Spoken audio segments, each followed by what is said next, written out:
I'll make sure it plays.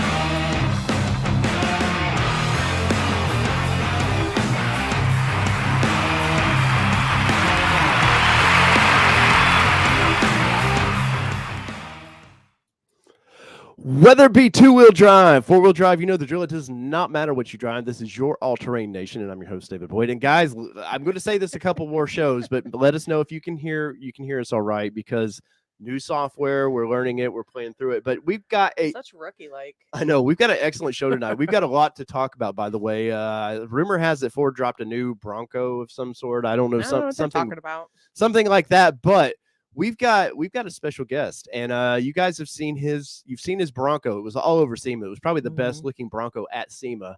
And me and Kelly, we were just talking to it. We didn't get to see the damn thing because like everybody wanted it in their booth showcasing it a little bit. But let's bring in Mr. Kyle. Let's see. There he is. How's it going, guys? What's going on, man? That's a special rig you got behind you. I don't know if you knew that. I've heard. Some people maybe a time or two, right? Yeah. Right. So, guys, be sure to I'm sure you have, his Instagram, but go over to his Instagram. We'll post it up and go show some love that way. Do you have a YouTube channel before we get into it? Anything? I don't. I keep saying I want to, but I'm so busy, it's hard to commit to everything. Can't imagine what you're talking about. Right. It looks like you have a few projects behind you. Yeah, so. We have a lot. Well, Kyle, welcome to the show. First off, Thanks for having me. We're super happy to have you because you've been a hard guy to track down a little bit because I'm sure everybody after SEMA wanted to talk to you, right? Yeah, it's been everyone's a little piece. I mean, just people, enthusiasts asking, and companies. It's been a lot. But not bad. Well, first off, so what is your background exactly? Because I haven't even asked you this privately. Obviously you know how to fab things, so we'll go there. But what do you do? What's going on? So collision repair was younger for me, and from there, it's fabricating. I did heavy totals, frame sections, unibody replacement, and then I got into just building stuff that shouldn't be, more chassis fab and all that kind of stuff. And that's actually what I do for a living now. Four-wheel swaps and classic pickups, modern powertrain, hard wiring jobs, interfaces. So the Bronco, of course, was pretty easy when I got it. But just a little bit of this and that. Right. So that you're not some guy with a 10 millimeter in your drawer just waiting to solid axle. I'm pretty sure he has many 10 millimeters. I am. I've done it a couple more times, I think. So the Bronco launches, were you like excited like everybody else when you saw that, hey, they're bringing the Bronco back? Because you do seem to be a Ford guy. I'm a big Ford guy, but also when I was 16, I drove a Bronco when I got my license, a 75. Nice. So they've always been kind of near and dear to my heart. I was pretty excited, and I think it was 04, 05 when they came out with that, now when you look back, disgusting silver Tonka Bronco. Right. But it was like, woo, the Bronco's coming back. So yeah, I've followed it forever. And when this came back, I liked the design, and I'm like, it's cool. I got to have one, good, bad, or otherwise. I'm in. It could be a tank. It could be cool. I want it. Well, were you disappointed when it wasn't straight axle? No, because I knew how to fix that. I'm actually excited it wasn't, because it was an opportunity. Yeah. What do you think Jeep has got, there's a heritage that goes with Jeep, but let's be honest, they're not the best driving vehicles out there. And I think like for Ford not to do that was a big win. Yeah, I get so much crap on the Bronco. It's like, I'm sure it death wobbles. Like, that's the main concern. It's like, no, you guys are used to Jeeps. I got this part covered. But yes, I mean, it's a known thing in a Jeep. But I think that's because everybody throws a, $100 rough country spring spacer in it and tries to slip a 35 in it, loses their caster, and it drives like poop. So, man after my own heart, talking smack about rough country. Hey, my other Bronco has the rough country spacer. I'm not going to church it up. It is what it is. So the one behind you, it's a base, right? It is a base. So that had to be hard to get a hold of. Actually it wasn't, but it should have been, yes. But that was what I was after. When I wanted to do this, I knew that the interface was going to be tough. So I wanted the bare bones, cheapest, most basic Bronco. Because like I said, I did actually plan to wheel this thing hard. I've changed slightly. I do use it, but I plan to actually, use it hard at first. Well, so what did your initial plan come together? I mean, or did you, as you got deeper into this, go, well, you're going to have to be a little fluid with how we do this build? So I bought the Bronco and I had it for about a week and I'd planned to cut it up and I was going to do it pretty quickly. But I didn't really have any plans. I reached out to a buddy for tires because you can't buy tires anywhere. Right. And I kind of told him what was going on. He's like, you want 40s for your Bronco? He's put 35s on. I said, no, that's solid axle one I'm going to build. And he goes, dude, I got somebody to put you in touch with. This thing has to go to SEMA. So it sped up the process and it shaped the truck to be like nicer, powder coating the chassis and the links and probably the wrap job I obviously would have never done. Right. Which I love to death. But the Bronco build itself is still just my standard critique every little angle and make it so I like it. Well, so, and a lot of people don't know, and I'll pull some of your stuff up, but like this was a complete off body, like you tore it completely down, right? Yes. Everything's powder coated underneath the truck. Every bracket's been pulled off the frame. I've probably, aside from somebody maybe rebuilding a total, I'd have to say I've been into a Bronco a lot deeper than anybody.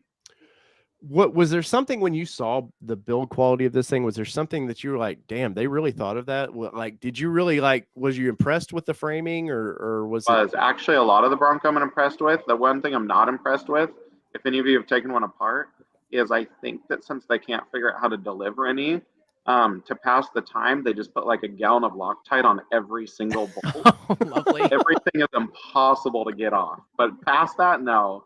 I mean, everything was pretty well thought out. I was impressed with it. Right. And sorry, I'm trying to add this to the stream. So there is it with the frame off. And if you guys don't know, like to solid axle this, you have to put a lot of thought into like all the spring perches and everything. There's some math that goes behind this too, which is pretty impressive that there was a ton to get all the travels and the bump stop rates, because like a big misconception on this truck is it does 100% flex and it does not touch the body anywhere. Oh, really? And I get the absolute maximum out of the coilover. So yes, everything was really well thought out during that. I actually noticed my rear coilover is mounted extremely similar to the Bronco Raptor. That new like little blue painted spot on the frame. Mine's fun 180 on the eyelet, but they did exactly how mine is done. Copycats. So yes, there was a lot that went into this. And also every bracket that was removed off this truck was finished in an 80 grit orbital. If there was any underbite or scarfing in the frame from their weld work, it was all welded out and sanded in. You can crawl underneath this truck and you cannot tell it was IFS at one point. Well, so what you're saying is you're not a typical SEMA build where there's booger welds everywhere. And that's why we drove up on the wall, was to show that it actually is a 4x. That it actually could do I'm it. Surprised nobody yelled at us. Yeah, I was too. Yeah, go ahead. No, that's what I was going to say. I was surprised too.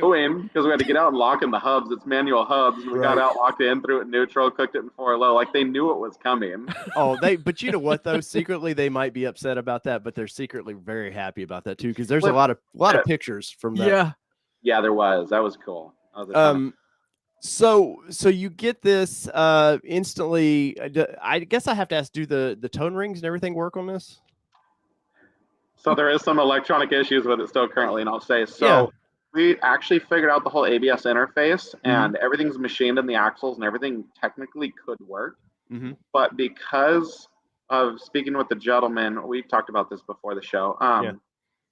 There was some 538s at SEMA and 30 Broncos, and Ford had to do a little handheld module that we're all supposed to be able to buy one of these days for gear ratio and tire swap. And the transmission output and the tone rings on the wheel speed sensor will know if I put a 538 in the truck that it's too far out of their range. So the Bronco will actually go in the third gear, lock, and it won't shift. It'll put it in limb mode. Right. So since Ford was not willing to help me with that module and it's not released yet, the ABS is actually just unplugged on this so that it'll go the speed limit. Yeah. Well, in a lot of like people who don't know when you solid axle some things like this, like there's sometimes it's years to work some things out like this. You can get them running, but you've got to wait for maybe you figured out the chunk of it, and then somebody else across the country figures out a little chunk. And believe it or not, a lot of the guys doing this are somewhat tight. Like they'll find each other and ask questions. Definitely. So, like I said, we did work it all out, but no, nothing with the Super Duty interfaced, because the Super Duty was a single rear brake line, so it got its actual tone ring was on the top of the ring gear, and then the Bronco is obviously single wheel.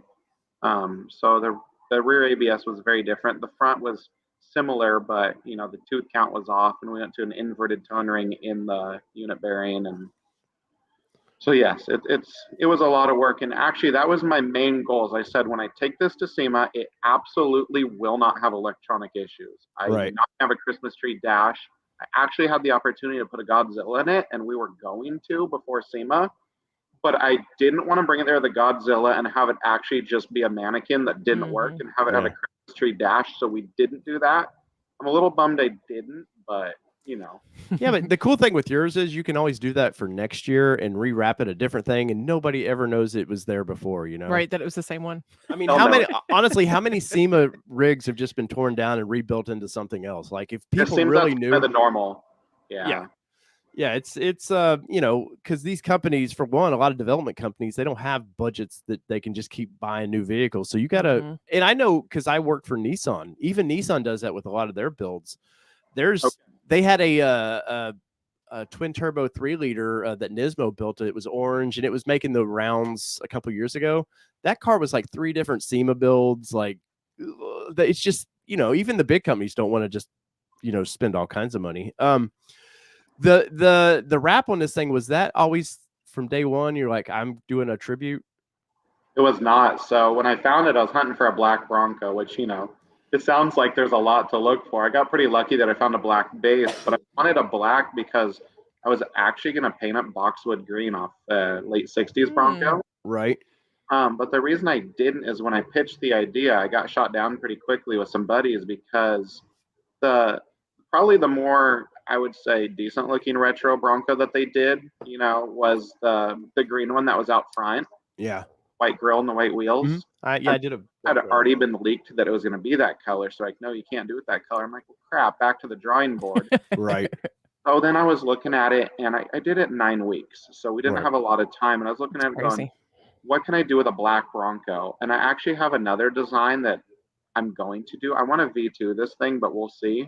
If not, I'll do it on the other Bronco I have. But it was a first generation package, graphics package. And I've always loved the freewheeling off the second gen, and I'm like, you know what? This is going to work. This is going to be, and I actually think if I didn't put that wrap on that Bronco, it wouldn't be as talked about as it is now. I think that was the main attraction to it. Well, I know everybody's into the first generation Broncos now, but when I was a kid, nobody talked about the first gen Broncos. Like the Broncos was the 70s with the sunset like that. And I'm dating myself how old I am, but I remember as a kid seeing those go down the road brand new.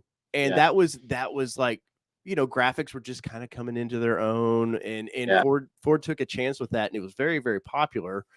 And now short-lived though, because it was the 70s and but now you look and you're watching all the big auctions, and the actual factory Broncos and pickups that came like this are fetching crazy money. So it's actually designing this graphics, we have I would say a good 60 to 80 hours into designing the graphics on this thing. We wrapped the thing, probably my other Bronco, I would say 8 to 10 times in just a generic color so that we could get the fit right. And during it, my vinyl guy, he's a big dude in this game. And he was explaining, he's like, when they did that back in the 70s, they had to have lost their ass on it, because just printing the gradient and using the machine that they use and the material they use, that was a really bold move that they did. Right. Today's technology, it's easier, but what we fought on this thing was, if you're familiar with it, is there's two pinstripes in the center of the graphic. Okay. So on the lower side of the truck, it's light. On the top side of the truck, it's dark. So it runs a light pinstripe and a dark pinstripe that are 1/4 inch apart. So when it's near the top, you can't see it when it's near the bottom. So it makes it look like a contrast opposing, but those frame the outer edge of the body lines, on the outer edge of the wrap. So we actually had to fit this wrap a million times to get it to frame each body line perfectly and to get the pinstripes, because I didn't want the pinstripes to be afterthoughts. I wanted them printed in the contrast from the get-go. Right. And then it's a 3M high vis with a clear over the top, so it's really durable, but it's not a vinyl where you can shrink and stretch super easily. So the fit had to be dead on. It was a lot of work. A lot of people don't realize, like, if you just wrap a vehicle one color, there's a lot of ways to kind of fudge bad work. But for what you did, because the way the colors are all the way they line up, it has to be right. Yes, it was tough. And like you said, if we would have just printed this gradient on a big piece of material, laid it over the side of the truck and razored the door gaps, it would have been simple.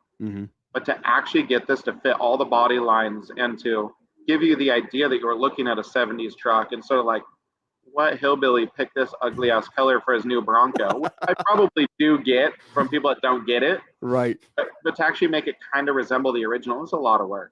Right. Well, so when you came up with that, was the grill, because you have a throwback grill in this thing, and you were the first I see to do anything like this. Now the grill itself was a lot of work just to do that, right? So the grill was a real nightmare. That 9 weeks to do the truck, and you can't even buy tires or anything. Or coilovers are a year wait from Fox or BDS. No, come on, the blue ones. Yeah, I'm brain farting too there. Oh, me. You can't buy anything. So, here we are trying to do this. I'm like, yeah, let's do a grill. So behind my shop, I have the gentleman that works with me has a 73 Bronco, and my 3D scanner's over. We're doing some other billet parts, and I was like, can you help me with the grill? He goes, yeah, no problem. So we designed the grill. Me and him, we message back and forth, decide what we do and don't like. And he was moldable. I could basically tell him what I wanted. So got the layout how we liked it. And his 3D printer stopped printing parts like halfway to 2/3 through. And it would just stop printing, but it would run its cycle. And there's so many clipping points in a print that you couldn't go back and find it. Right. So we're like 6 days to SEMA, and he's like, I don't know what to do. It won't print. I'm like, I don't know what to do because I got to bring it there at that grill. So we ended up calling the company that he bought the printer from, and it's a 2-piece grill, 2 halves to get it to fit in the printer. They printed each half, and they overnighted it for it was like $600 or $800 from California to overnight these parts. Wow. At this point, I had a lot of money, close to 5,000, working its way into this thing. And it shows up, and the company, when they uploaded the file, somehow mirror imaged it. So the top of the grill that matches the hood line and the fenders was on the bottom, on the lower side of the grill. Oh, that mirror. Oh no. Wouldn't even close to fit. Oh no. So I'm pissed. I set the thing over to the side. I'm, chugging away on the Bronco. I'm like, how am I going to make this work? And I go, easy. So I don't show these pictures, but I took my original grill and I cut the whole insert out of it. I cut this insert out, and they're all, 3M panel bonded together, which made the body work more extreme. So actually, I stuck this grill in the Bronco. It's painted 2 different colors, but it's 2 different finishes. The center is satin gray. The outside's gloss body color. The gloss body color had been painted 4 hours prior and heat lamped, and we slid it in the Bronco wet and put it in the enclosed trailer. That girl almost didn't make it there. So since time, we have we've actually pulled the grill back out, 3D scanned it, and we've been going through a couple different processes for replicating it. But COVID has swept the nation really hard this last month or 6 weeks. It's been really tough. I keep telling everybody that I'm gonna have the grill for sale, but I really will soon.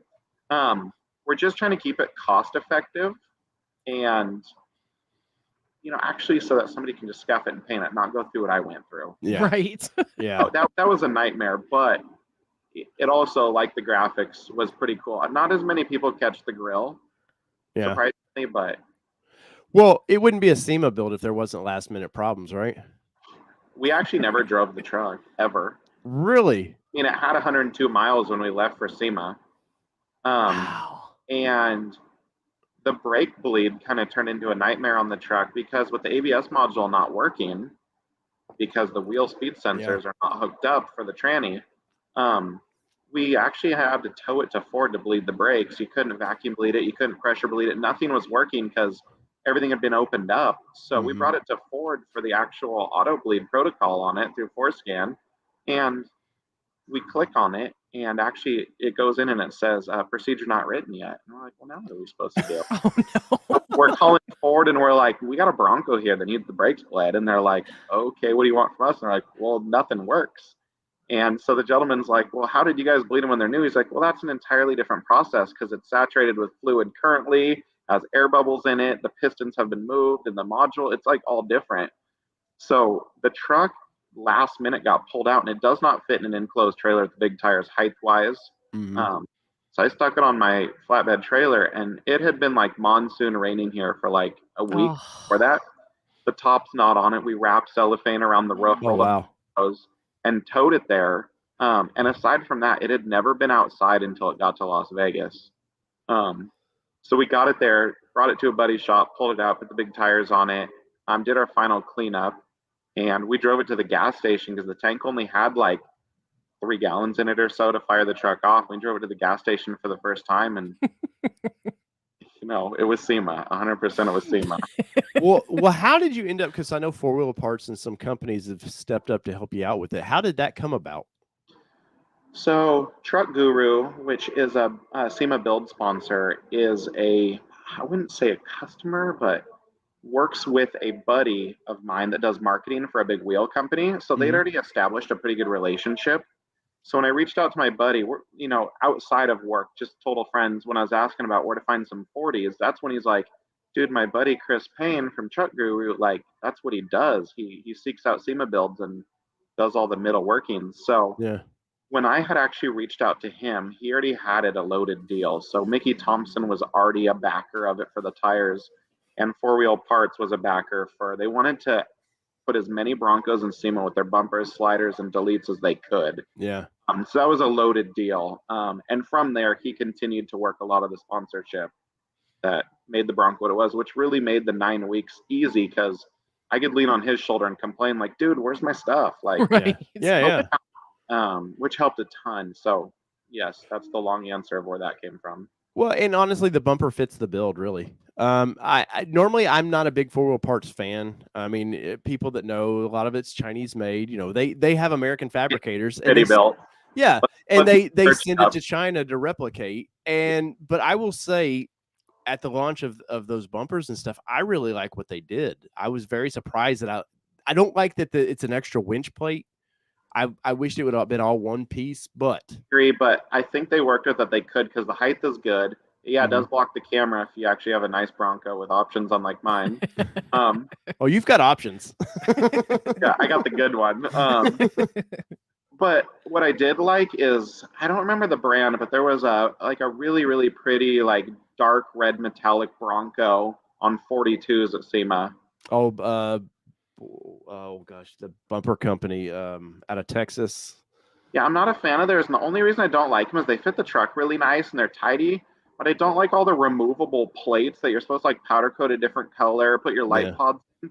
The bumper to me looks unfinished, and like on my Bronco, I really wanted to build bumpers. I just didn't have time, and of course Four Wheel Parts was there, but I wanted something that wasn't just for looks. Yeah. And the Four Wheel Parts bumpers are actually built pretty good. I had to cut them all apart and fix to clear my tires, not anything that they did. Yeah. I was impressed with them actually. You mean they weren't expecting you to put 40s on it? They should have done Well, better. I think Four Wheel Parts really dropped the ball in the end cut of their bumper. I don't understand why the front fender flows at a nice angle and then the bumper, like the wheel well comes this way and the bumper sits like this. I don't get it. Sometimes I think in probably their defense, I think some of this has been such last minute. It's not like Ford gave them a Bronco quickly and it's like, hey, develop parts. Some of it's just little overlooked stuff. Exactly. I know a lot of companies develop parts just off of 3D scans that they obtain from Ford. Yeah. Actually, the roof rack that went on this Bronco, mine was the first one to get it. And he did his whole placements based off a scan that he got from Ford. And, with me and him working together, we learned more about it. But, yeah, like you say, a lot of these aftermarket companies just had to do what they could do to make this happen. Well, you had to be happy that at least like the Bronco badging, I'm assuming you didn't print that yourself, that you bought from one of these guys that were doing it, right? I did not. Yeah, I got it from one of the earlier guys that did it. I think a lot of people do it now. Well, there's a lot of cease and assist now about those. But no, I paid for the good ones from the gentleman that everybody knows. And that was a pretty big plan that I wanted to run all along, because on the early freewheeling Broncos, a lot of them had black graphics, black emblems and black bumpers. Mm-hmm. And I thought, this thing is a base model. It doesn't say anything on the side, so it needs to say something. And that was a huge lean on why the grill happened, because I think that there's a lot of things I don't like about everybody's Bronco builds. I'm a huge critiquer, but the first is, why does everybody have a Bronco that says Bronco on the grill and on the fender in 2 different fonts? It looks stupid. I don't know why Ford didn't come out of the gate with this. I know there's talk of the Heritage Edition and stuff, but I mean, I'm leaving my triangle badging alone now, just because everybody's done the script. I'm like, I'm the different guy now. We actually have the script sitting around here somewhere. Right here. And we just decided not to put on. Like that's mod like 1. You drive it home, you fold the top back, you peel your emblem off, and you stick that on. Like, that's all you do. Yeah. Oh yeah. Played out. I agree. Oh, but I love the fact when people do it, and I know not everybody's skill set is to even put a stickable badging on it, but before it leaves the dealership, they're like, hey, I needed my dealer to put that on. I wanted it in the right spot. And I'm like, there is no right spot. Like, it doesn't belong on that vehicle, even though I like it. Yeah. But so you get this thing done just in time for SEMA, and we were talking offline here, and I'm gonna pull this picture up because you have probably one of the best pictures of any SEMA build ever. Yes. Like the odds of you getting a sunset looking Bronco at the perfect sunset was ridiculous. What is the story behind this? So we actually, SEMA started Tuesday. Our staging day was Sunday. We got there Thursday midday to get the truck put together, because we had a photo shoot Friday morning. Mm-hmm. So we cruised out to a spot and we did a photo shoot. And also, that's a good time to say, stay tuned, because this thing's on quite a few covers of magazines that you'll see it on. Nice. But we were doing a photo shoot, and we had left there, and it went well. It was cool. It was good. And my buddy that I told you about that kind of helped put this all together, I was asking about tires. He's a photographer. So we went back to the same spot the following day, because he was doing media coverage too. And we're sitting there, and Bronco Nation messages me. Did I say that right? Now I feel real stupid. Yeah. Like, he looked at me blankly. They messaged me, and they're like, hey, we'd love to meet up and shoot your Bronco. Is that okay? I'm like, well, yeah, of course. I did this for relationships. Right. What can I do for you? And they're like, well, let's meet at the dry lake bed. I'm like, okay, cool. I'm actually over at the dry lake bed right now doing a photo shoot with my buddy. When do you want to meet? And they're like, we'd like to see you in like 45 minutes or however it worked out on timing. I'm like, cool. So I pull up my phone and I look where I got to go meet him. I'm like, wow, that's like an hour and 15 minutes away. So I message him my phone number, like, please call me. So he calls me. I'm like, dude, I'm doing my best to jam over there. I hope you guys are still there. I don't want to hold you up. I'm sorry. And they're like, no, we're fine. We'll see you here. So I pull in and I'm lost, and like, it's a huge area. It's like needle in a haystack to find them out in the middle. So I finally roll out there, and I might have, how you see the Bronco right now, it's still running from driving in. And we're like trying to figure out our angle, and all of a sudden we look back and the sky just does this. That's awesome. We're like, no way. So, and then it only lasted like less than 10 minutes. Yeah. So it was absolute pure luck, pure right place, right time, right people, right camera, right position to get that shot. I mean, you couldn't script that any better. Oh yeah, and they were eager to, trust me, they were eager to get that photo. But I mean, that's a $1 million shot. If Ford would have not say this wasn't solid axle, but you still did the logos and all the sunset on it, Ford would have paid $1 million for somebody to take that photo of a Bronco looking like that, minus the solid axle. Like, that's promotional heaven right there. I agree with you. And every single company that backed this Bronco is thrilled about this particular photo. I bet. Well, I bet. And I bet your buddy you said Bronco Nation took that photo? Yes. Oh, so they're eager to put their name all over that then. They actually have a pretty nice photo spread of it out there. They got a lot of different angles that are awesome. I think your Instagram. Let's go through your Instagram real quick. But I want to say, yeah, there was a few that popped up. If you go into like my tagged photos, you'll see it. All right. Let me. You know how to get into that tab, right?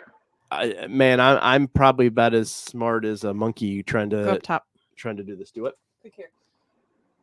All right. So on Instagram, there's the 4 little icons on top, the squares, the play button, and all that. Oh yeah. If you go to the far right where it shows a person, if you click on that, it'll show all of the photos have been tagged in from other people.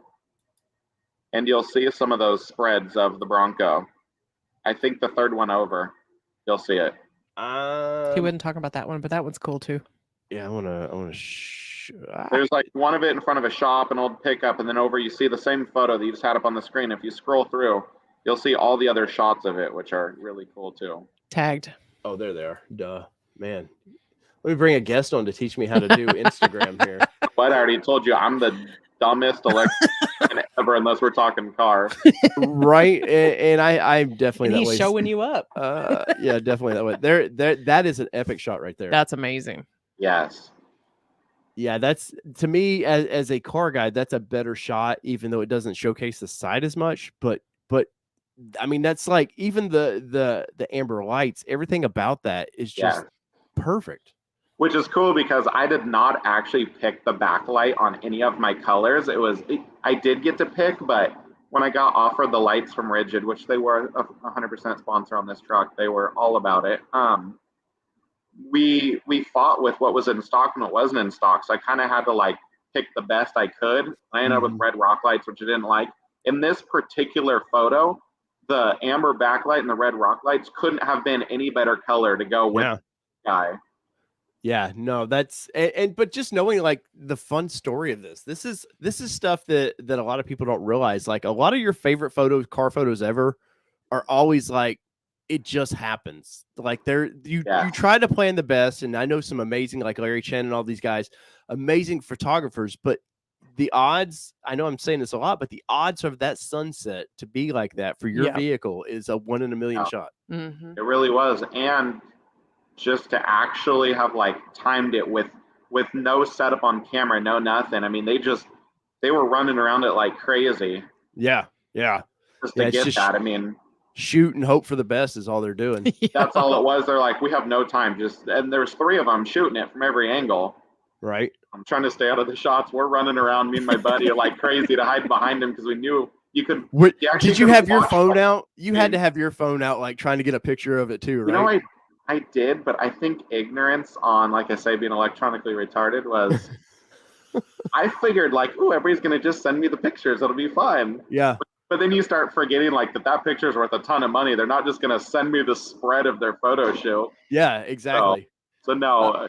To be honest, no, I don't have that many good photos. Well, and especially not right away either, because they took it on their camera. It's going to take them some time to process and get it ready for what they want for you. Well, the big question, they want to use it for marketing before they give it to you and you whore the photo out. Exactly. Right. Well, the big question is, did you promote it on worldwide vehicles? Because I see this on every Instagram. Like, please tell me you sent them.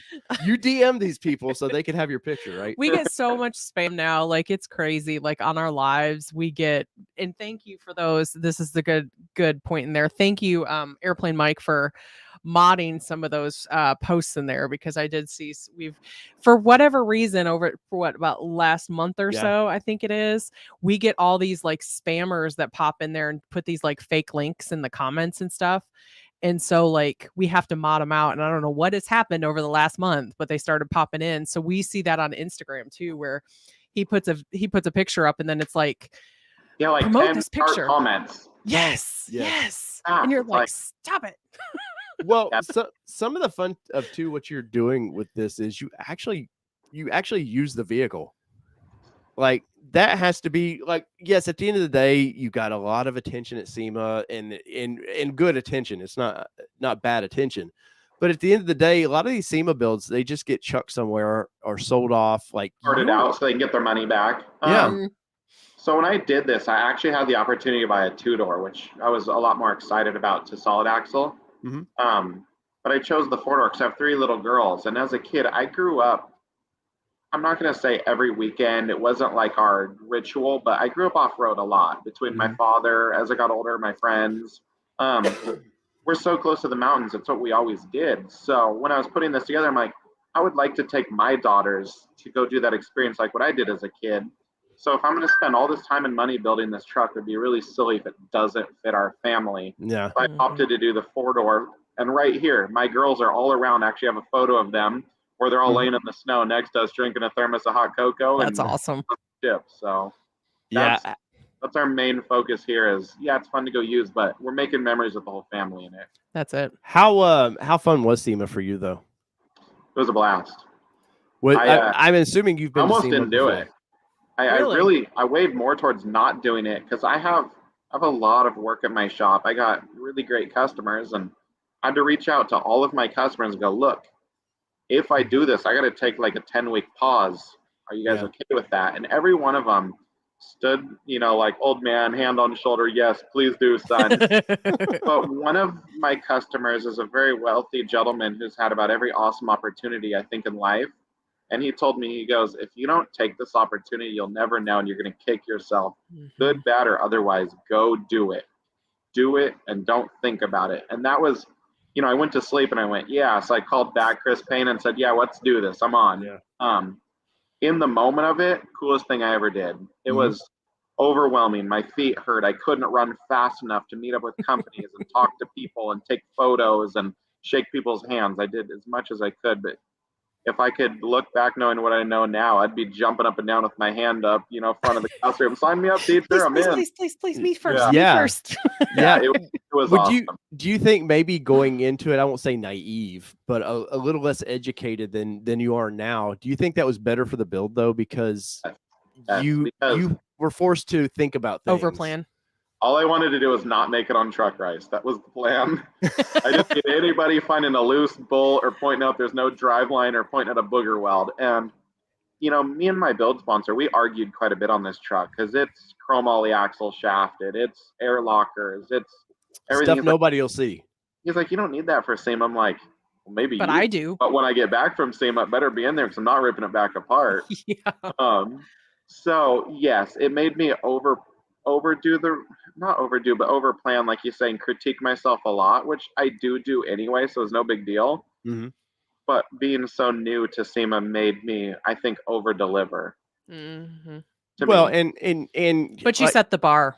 And I was, there was vehicles by fairly known companies in Ford's booth that had horrible builds. I mean, you look at their bumper and I pointed it out nicely in a video because I do have working relationships with a lot of these companies. So I don't like to, but I was amazed at some of the stuff that were in major booths that shouldn't be in those. Normally you do see those in the parking lots and stuff.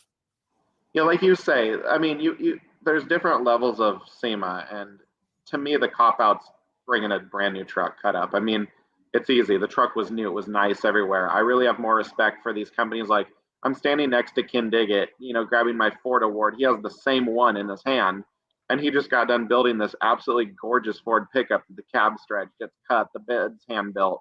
It's over the top beautiful. And I'm like, I don't really deserve to have this award next to this gentleman. Yeah. I got a participation trophy because they divided these up and gave a certain amount to each style of build. But then I had to sit back and go, but there is different levels to SEMA. And in my level, I did have an exceptional rig. Oh, so yes. What you're saying is, back to the Ford booth. Yes, there was two particular trucks in there I was quite unimpressed with, but one's a big name. You mentioned them earlier on. But they just did what they could with what time frame and what they were building, and everybody delivered. They really did. And if there wasn't 75 Broncos there at SEMA, we wouldn't have all the opinions and parts and everything that we have now. So everybody was setting the benchmark, and like me, my tailgate, my opinion's butt ass ugly what I did, but I didn't have time. Yeah. I didn't have time. So each one of us shined somewhere. No, and definitely, like, I mean, I can tell you're probably the only one that did a complete body off build. And I know BDS who did the fire truck stuff, and I know a lot of the guys over there, and they didn't get that Bronco till way late, and I know that was there was a few of the other companies that have had them for a while that it was embarrassing to see some of the stuff on there. And you see, SEMA is all about photos. Like you got these amazing photos, but guess what? You could zoom in on all your stuff and it's going to be world class. Where some of this stuff that Ford has partnerships with, I'm just like, I don't know how you do that. And my audience likes that I'm not gonna, blow smoke up their ass about this stuff. And I'm not gonna be I won't be a dick completely to these people, because like I said, we have working relationships with some of these companies, but like by far and a lot of times I think it's more the guys like you who clearly you have a nice place to work with your Bronco, but it's a lot of older guys or just people that was their dream, is to get their vehicle in there, and they spent 15 years trying to do it. Yes. And that's the ones that really deserve to be showcased over some of the, that's where I was going with it. The cop-outs bring a new rig because the hype's there. There's a lot of people work their butt off, but YouTube Car Spotters, thank you for becoming. We have a couple new members tonight, and I will get to that soon. And thank you for that super chat, guys. Yes, thank you. All the super chats, you guys know, just support us being able to take trips like we're talking tonight about SEMA. It just allows us to do that. So thank you. So what's next for this rig? Obviously, you said there was some, there's a version 2 maybe. There is a version 2 in my head, but with work and with life. Are you saying you don't want to take another 10 weeks?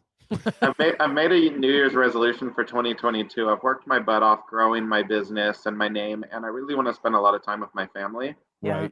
So I'm trying to figure out if I'm going to fit this thing in. And to be dead honest, I'm supposed to be a little bit careful in how I say this, but I built this truck to sell. I never planned to keep it. Sure. As soon as it went to SEMA, I said it's for sale. Because it's too nice. It's too nice, really trash, and it's too valuable. Well, don't sell it to Whistling Diesel. He's in my town. I would love to. I'd love to see it. I will reach out and see if I can say, hey, there's a Bronco for sale. Yeah, make that connection. Oh, that'd be great. But so I never planned to keep the thing, but I got a really interesting opportunity presented to myself at SEMA, which I do not think is smoke and mirrors. I think it's real, but would have this Bronco, which scares me, up against probably the top, I'm not going to say his name, but the top gentleman with the fanciest Bronco you could ever dream of. Supposed to do an IFS versus solid axle shootout in either Moab or Sand Hollow. Oh, nice. Awesome. It would be another plated Bronco, but it would be a very extreme IFS version. And because of the names of the people that those are, I was pretty starstruck, and I thought, man, I'll go roll this thing over and I don't really do it. Yeah, exactly. Well, so I can think of a few good names in Utah area that would probably like to go up against you. How about a couple guys in Ford and maybe Bronco specifically? Right. That would be the two gentlemen. So I've kind of held out because that's supposed to happen in April, May. So I've held out to see what that's going to present. But it's made me want to rip the Bronco apart and fix a few things. Maybe not fix, but adapt and make better. I really want to put a V8 in it. I mean, it's obvious. I want to. Ford screwed up and didn't do it. So I feel like I showed them how to put an axle in it. I think I should show them how to put a V8 in it while I'm at it. Right. Well, Mustang guys are going to be lucky if they ever see it in the next gen of V8. So like Ford is adamant, and I understand why. There's a lot of emissions issues when you can take a couple cylinders down and it just keeps taking away those issues. And to be dead honest, the 2.7 rips. Oh yeah, I'm amazed that it's kind of gotten shit on a little bit. And I know there's been a few failures, and it's a new design. I know people think, oh, this is the normal 2.7. It's not. It's a newer design for Ford, but I've not drove that and been like, man, this thing just doesn't have enough power at all. That's how I feel. And both of mine are 4 cylinders, obviously this one included, and it's re-geared and it is not slow. Yeah. It does 80 miles an hour at ease. So before I know it. For real. The other one you'll screw up and go too fast. But so if I do a revamp on this, and I'm still very up in the air, it would probably include a powertrain swap. And I'm slightly annoyed with the amount of negativity about the amount of tire poke that's on this, because if anybody's been in the Northwest, which clearly they haven't, we deal with trees and rocks and every obstacle possible. So the last thing you do in my area is stick your tire underneath your body and shred the whole side of your car off. Yeah. So it's not because I put a Super Duty axle underneath it, which to be honest is 3 inches different in track width than the Bronco. I mean, you could run a lower offset wheel and you could clear it. This truck intentionally has as much poke as it has. So you can pivot off trees, do what you need to do, which I haven't done, of course, because it's too pretty. But I'm considering running Advanced Fiberglass's new super wide kit on the truck. I'm afraid of breaking it. And I see a restriction with their kit that I don't like. I don't know if they're listening. It is what it is. Right. But if you actually take your fender, your quarter panel off the Bronco, it's really, really boxed in there. The front inner structure is less, but the rear wheel well is the exact same radius as the quarter panel. Okay. So the only way that Advanced Fiberglass was able to achieve that amazing looking, over fender body kit that they did was by dropping the profile of the top of the wheel arch down. And like I say, my truck will fully flex. It will not touch the body, but I'm within, fractions of an inch from the body. So if the front fender and the rear fender are lowered closer to the tire to have that squared body line, it's actually going to potentially blow out their fenders. Yeah. I'm trying to decide, am I going to raise the ride height of the truck, the bump point to run their fenders to appease everybody? Because I have another final idea that would, I think, just blow everybody out of the water again. But then I'm like, doesn't matter. Do I need their approval? Like, I'm happy with how it is. Yeah. So it is what it is. So that's where I'm torn, is if I'm going to just redo it, just to redo it, or if I'm going to leave it. And to get to that, when you started this, there was a lot of pissed off people. And also, let me, before you get like defending yourself, I'm going to say this is a two-parter. At some point I agree with them because, and not crapping on your vehicle, I agree because everybody wanted one. And they just saw some guy ripping one apart for they don't know why, So I understand that. Mechanics. So to them, they're just like, what? Right. So I get some of the frustration, but at the end of the day, there was a lot of guys that expected this Bronco to compete more with Jeep, the drivetrain and everything. And yes, I think 99% of the Bronco owners will never mess with their vehicle, as most cars anyways. And for them to, like I said, the frustration of like, I've been waiting a year and this guy's just like, they just all assume like, oh, he's just some jackass out there just with a torch, just tearing doing whatever he wants. They don't get that. No, you were handling this with care. Yes, and the biggest one that did that is these tires are pretty, wherever they're at, they're over there somewhere, are a pretty new design tire, and they're pretty hard to get your hands on right now. And obviously that was the tire I chose for the truck in Mickey Thompson's tire styles. So I fought to get the tires. We didn't get them until a couple weeks before we left. So when I was mocking up the truck on 40s, the only thing I could do was use some other 40s. Well, since you can't buy them anywhere, I called Buddy, and he gives me these first generation MTRs, which was kind of ironic because when I was 16, I drove a 1975 Bronco that was black on first generation Goodyear MTRs. So I was like, how funny. These tires have chunks missing out of them where you can actually see the cords. And I shit you not, he wanted those tires back to wheel on. Like, he was really particular that he got his tires back. So I got these tires that I'm mocking up on this thing that are so close to slicks with chunks missing. It's stupid, but dimensionally with a tape measure, they were a large tire to begin with. So low on tread, they still mimic how tall these ones are here. So the truck, I'm mocking this thing up on the baldest, most shitty tires you could ever imagine. And I think that fueled the hatred. If I would have been in the middle of mocking this truck up with some new tires, I don't think would have picked me apart quite as bad. I think your Instagram has, yeah, I see them. Let me cutes, right? Up there. Yeah, there we go. I see those Goodyears. And you can't even see the chunks missing, but those tires were just absolutely junk. And then the donor rig that I used for the axles, those are actually the wheels off of it, which was awesome that they were the right size wheel to match the tire. So, and they were spray painted. They got like some faux bolts on them that are painted and half are missing, and it just looks so country bumpkin during the mock-up. Right. That's funny. If your grill, because I'm looking at the base grill now, if your grill would not have worked out, would you just slap this grill back in the? No, because it was cut up. Oh, okay. That grill is still in it, cut. So actually, over on the other side of my shop, I have like a Badlands Wild Track grill. Uh-huh. And when I was first building this Bronco, I had this complex that people were going to make fun of me that I couldn't afford a better Bronco. So I wanted to make it not look like a base model. I was going to do the mirrors with the blinkers. I was going to color match the door handles. I was going to change the grill. I was going to change all the lighting. And then I'm like, I bought a base for a reason. That's what it is. So actually, I figured out everything that it takes to swap the Signature Series headlights and taillights into this. I know exactly how to do it. It's very simple. I just didn't do it because I got to the point where I'm like, why am I trying to fake it? It is what it is. Mm-hmm. Right. So I had the other grill because I got lucky enough to find an early part number. And I personally think the base grill is butt ugly, but it seems to be one of the more favorites people think, I guess. I don't get the blacked out of Bronco. I don't. I mean, we sort of have the similar grill with our Badlands. It's somewhat similar, except for it's white. But I'll be honest, like I've not been the biggest fan of Ford's base anyways. It does their lineup. I want to ask you this, since you seem to have some experience with them.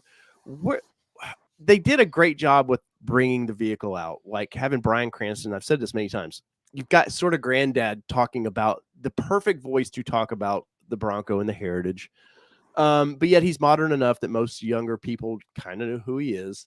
Mm-hmm. You showcase this two-door like crazy. They showcase, if you don't remember, they showcased the two-door in that way more than they showed the four-door. Mm-hmm. They were playing on people's feelings. Yeah. And then we figure out all the models, and I'm like, it was a head scratcher. Did you know when well, I guess you were a little late to ordering it. You didn't know what you were ordering. Yes. So that was the problem. That's what I told you. So I was ready to order first order bank. And I looked through there and I'm like, there's 7 different trucks. And I start clicking, or I think there's 7. And I start clicking through them and I'm like, oh, I can't get this with that. And like this automatically removes this. What am I even ordering? And I actually got overwhelmed. That's why I didn't order one first day. Right. I had no idea what I was getting. And then after I paid attention a little bit, I just was like, fuck it, just roll the dice, just order something or I'm never going to get one. But yes, I do feel bad for people that day one ordered because a lot of those people still don't have them. And here they are watching all these other people get their Broncos. And probably a lot of them are like, man, I'm serving myself a shit sandwich. Why did I order what I ordered? But I got to stick with it because I just want one.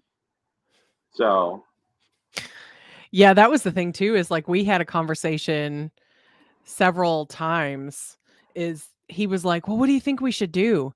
And I was like, I don't know anything about this. Like, I don't like, I didn't know enough to be able to say, here's what we're going to do. Cause to your point, I got overwhelmed very quickly. It was like, give me, I'm a visual girl. So just give me a spreadsheet. And if you dig through Ford's website, you'll actually see the spreadsheet. Eventually. The model with the bullet points. Yes. Yeah. And that's what I needed. Swear to God, it's like the 25% off discount code on a website. You got to really dig for that thing. It's hard to find. And that's what I told him, because he would be like, well, this comes with this and this comes with this. And then he's talking Outer Banks and Badlands and Black Diamond. And I'm like, names that nobody knows what they mean. And then there's base and there's all this other stuff. And I was like, can you just show me? Just show me what it is. And to your point, it took us a long time to find that spreadsheet. Once you find that, it makes a lot of sense. Makes so much more sense. And then I can visually say, okay, Badlands is up here. Well, and then Black Diamond's down here. Our dealership gave us an early printout. They weren't supposed to give us one, but I've got a pretty good working relationship with it. And they gave me that spreadsheet. No, just kidding. But they gave me that spreadsheet that we kind of put on the refrigerator. It was like, we every night go, well, what do you think? Hell, I don't know.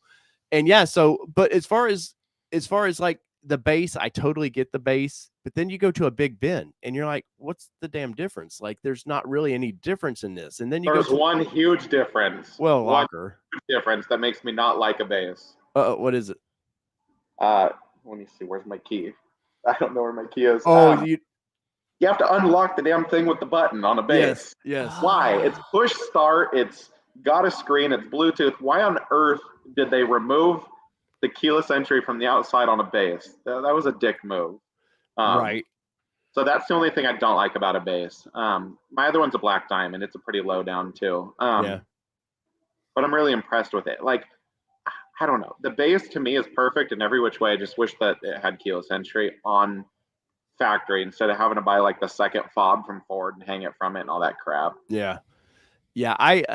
That's why I put up a minute ago, one of our loyal viewers, like, he's like, I'm a bass guy, and they know, like, I don't shit on bass. The bass, to me, when they buy it, it should be strictly a bass. You should not be able to get a Sasquatch package with it, because the idea behind bass is, I agree. You want to build it, here's the perfect one for you to build. It's a cheap fleet car. Do your thing with it. Yeah.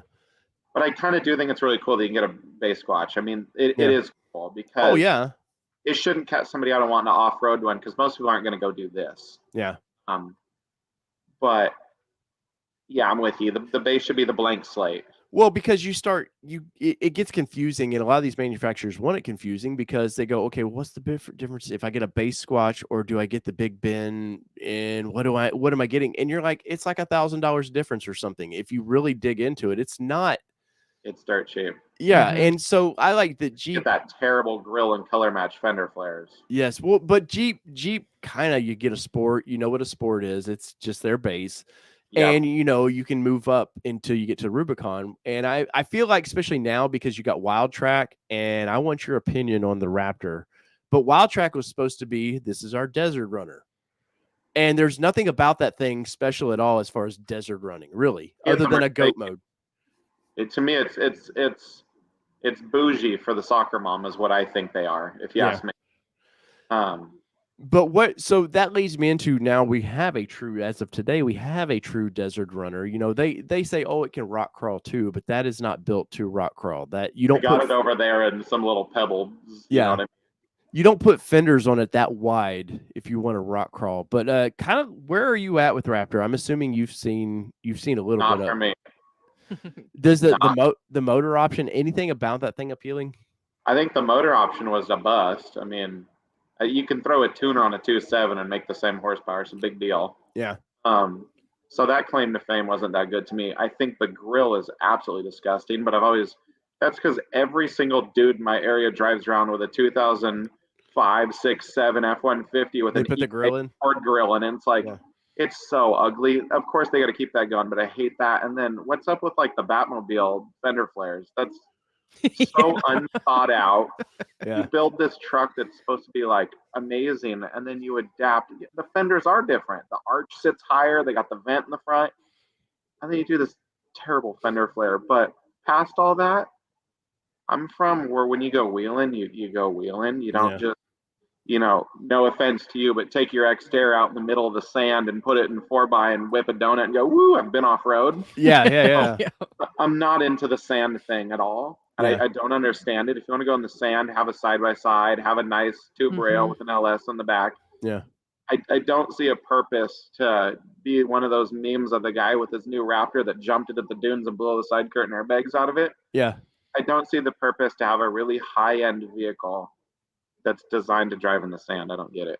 Which is, I know Ford is stressing, hey, it's rock crawl. We can do rock crawling with it. And I can go do rock crawling in my bicycle, but that doesn't mean I want to, Right. You can go hop in your, John Deere mower and run over them same rocks that they were on in the Bronco today. Oh yeah. I mean, it's not super impressive. I could take my Xterra out there and do it. Yeah. Well, the worst thing for this thing is price. Obviously, there's gonna be heavy ADM on this thing. If a dealer doesn't, they're stupid. And I don't like ADM, but if they do not do that, they're just dumb, because they're not going to get any. You're high if you don't think so, because I mean, our normal Raptor pickup in my area is 30 to 50,000 ADM on a normal 3rd gen Raptor pickup. So a Bronco, I was reading today that Ford plans to designate a majority of the allocations to be offered to early reservation holders as they pass. It'll progress until those expire. Yeah. And then there'll be a small chunk left, which I would assume are going to be like the GT500s, where instead of you hopping on Ford.com and ordering them, I have a feeling that high volume dealerships are going to get the special, like, hey, you sell a lot, you get 3 allocations for a Raptor this year. Oh, you don't get one because you don't sell enough. And I think that's how it's going to be. So I don't even think anybody is going to be able to figure out how to get one of these things very quickly unless you're an early holder. Well, so I was watching Bronco Nation did a live stream a little while ago, and sometimes they've always been very nice to me. They'll answer my questions in stream. David and all those guys know who I am. But they had Esteban, the marketing director for Bronco, and they asked this question. I wrote this down because I thought it was interesting. Esteban says that the reason that the general public reservation holders are able to get a chance at a Bronco Raptor is it's a thank you from Ford for them waiting so long. And I thought, and I poked the bear at him a little bit, and I was like, how is that a thank you? Because now you've put somebody who maybe barely can afford to buy one. They're going to order it. The dealership, in a lot of cases, aren't going to tell you we're doing ADM till that thing is got a VIN. And then they're going to like, hey, come in the dealer. Let's work this deal up. And then you find out I bet $30,000 to $40,000 minimum on this. And then you've burned up there or was there. So I agree. Yeah. So you've burnt up your reservation spot. Now you're not getting that Bronco because it's way out of your. I mean, a lot of people don't have the extra $40,000 to throw it because you're not financing that. So you've got to throw that money down. And now you've ruined your spot in line for a Bronco that you may have been able to afford. And maybe they only ding you $5,000 for ADM, which is still sucks, but you could probably afford that. So they've given false hope to all these people. And the dealerships are just sitting there, it's that meme where the dude's looking behind the tree, just like, come to me, man. So for Ford's representatives to say this was a thank you, I thought, what a slap in the face to your customers. And also, if you ask me, like our big one is we critique our DOT around here because I swear they get paid to do nothing. But that's how I feel about Ford. So you have all these people that are reserving Broncos, and you can go ahead and say that the chips are a certain priority or how you want to do it. But the Bronco is a huge revenue gainer for Ford, of course. I mean, it's a deal. So now you take this vehicle that you have, a lot of potential income to be made that you can't produce. And then instead of producing it, you take a segment of that time off to taunt them with a new model to keep the bribery going. Like, well, look, we got more cool shit for you guys in our goodie bag. Stay with us. Yeah. If they wouldn't have designed the Raptor and they would have pulled it out 2023, and they could have finished at least some of first day reservation people, got the first editions out, it would have made so much more sense than doing this. I mean, I just read today that they're going to cease Maverick production on the 27th because they can't deal with the demand. Yeah. And like, here you guys go again. The Maverick was dropped in like September and people got them like right away. The Bronco was before that.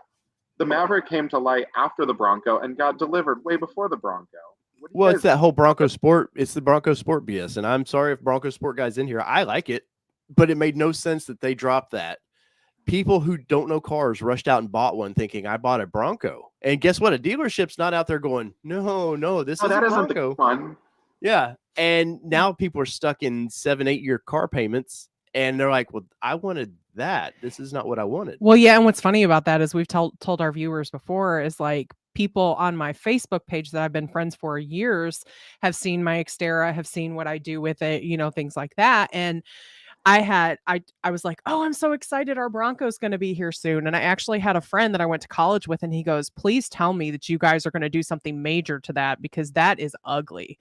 And I was like, and he said something about it being a tiny vehicle. And I said, no, we are talking about two totally different Broncos. Like, let me show you a picture of the mock-up of what mine is going to be. And he's like, oh, that's so much better. So it's like, and people will be like, I saw the Bronco and it's really little. They've confused their buying. They've confused the buying. Yeah, they did. And it got really weird because, like you said, unless you're a Bronco enthusiast, like, why would there be two 2021 Broncos that are entirely two different rigs? And I have a thought on that, but yeah, like you had just said, I'm in the middle of building mine, and my other one, my gray one, actually, it's my wife's technically. Well, mine was supposed to be mine, and technically it's my wife's. That's what happened. That's actually why I have two Broncos. If we want to go there, I wanted one, and then when she saw it, she's like, "Yoink!" So exactly, I had to go buy a second one. But my gray one was the earliest delivered Bronco in my state. Wow. And actually, ironically, a hardtop, it's a canceled order. It's a black diamond, so it's the good bumper, it's the skid plate, it's the hardtop, like it's all the stuff that you can't get. And to top it, it's a trailer hitch truck, which is funny because all the first editions are all supposed to be trailer hitches. Yeah. They don't have them. But I get this early delivered, like optioned with every part you can't get. And I mean, we've had it for, I would say, quite a while. And we drive around in it, and you don't see any anywhere. And then I'm in the middle of building mine, and people are like, oh, yeah, my neighbor's got one of those. I'm like, I don't think your neighbor has one of those. Well, it says Bronco. It's like, yes. So here, let's sit down. There's a Jeep Wrangler. There's a Jeep Cherokee. Your neighbor bought the Bronco Cherokee. I have a Bronco Wrangler. That's a great way to put it. Yes. The Bronco Cherokee. Yes. The roof's hooked to it. That one's a car. Mine has a frame and the roof comes off. It's a truck. Yeah. Right. Yeah. Well, Ford just, I mean, I get it. You know, that was based on the Escape platform. That was pretty easy to just dump a new body on that. But it was really smart, and I think it's a good looking rig for what it is. I'd take it over an Escape any day of the week. Oh yes. Mm-hmm. It was really smart on their part, but somebody told me something the other day, and it stuck with me. It's about 2 weeks ago. It's at my local 4-wheel drive shop, and we were just chatting about my solid axle, and he goes, I think it should have come with a solid axle. I said, well, of course, me too. And he goes, but hear me out on a deeper. He said, Ford built the Bronco to compete with Jeep. And then they made it IFS. They have a Sport. It's IFS. He said, why didn't they build the Sport IFS, more of the road rig, and why didn't they build the full-size Bronco with an axle as more of an off-road rig? Mm-hmm. They had two platforms. They could have done it perfectly. So when he said that, it hit me, and I'm like, you know, you're right. That is a good way of thinking, of course, because I like a solid axle. But they could have used it differently than just like, hey, we got two Broncos. Let's fuck you into a car payment. Right. Well, and Jeep is going independent front suspension. I hate to tell Wrangler guy, it's coming for them. But my thought is, and I don't know why Ford didn't kind of approach this, do everything, the lower trims, independent suspension, and do a Badlands if you want to compete with Rubicon, because this is what will happen with Jeep. Jeep will keep Rubicon solid axle, but everything else will be independent front suspension. Do that. Yes, I know there is some manufacturing process, but I've seen the patents. They were floating around. Jeep has a solid axle way to do the Bronco. They've thought of it. They just didn't react to it. But and then you have something for everybody. Like you have the soccer mom that's got her Bronco. She's having a blast in it. She's safe. She's driving. It doesn't wander. But cater to if the Badlands say that was $65,000 option. You know, that's the price to play for that one. People would have bought it. And then it would have made more sense to have 7 models too. Yes. Yeah. Or however many there are. I could be wrong. There might be 8 or 10 or 12. There's like 9. You know, it just depends on what day it is, I think. Yeah. Tomorrow we could have a new Bronco. Who knows? We might. Well, they might drop it at 4 o'clock in the morning for some people too. Yeah. Let me tell you, because I'm not on Ford's good. He warned me last night. He said, "You're getting up. You're part of this channel now. You're getting up." And I said, "The hell I am. I'm not doing it. We've already seen some pictures. I'm not getting up for that." Yeah, no, I was playing about that. I didn't want to get up either, but I had to watch it like all the other normal people and react to it. And dude, that you talk about pissed off people in a chat. They got up early, especially if they're Eastern or Mountain. You're really getting up or Central and Mountain. You're getting up way early. Yeah, and it was a 2-minute video that didn't tell you anything. Mm-hmm. And horrible. Like they've done way cooler release videos that didn't do anything. Yeah. It was actually almost the same video that they've already done. They just forgot to toss like that fake dust up to hide the ugly ass fenders. Right. No, it was pretty disappointing because honestly, the Bronco for me covering the industry was in 2020. That was especially during COVID.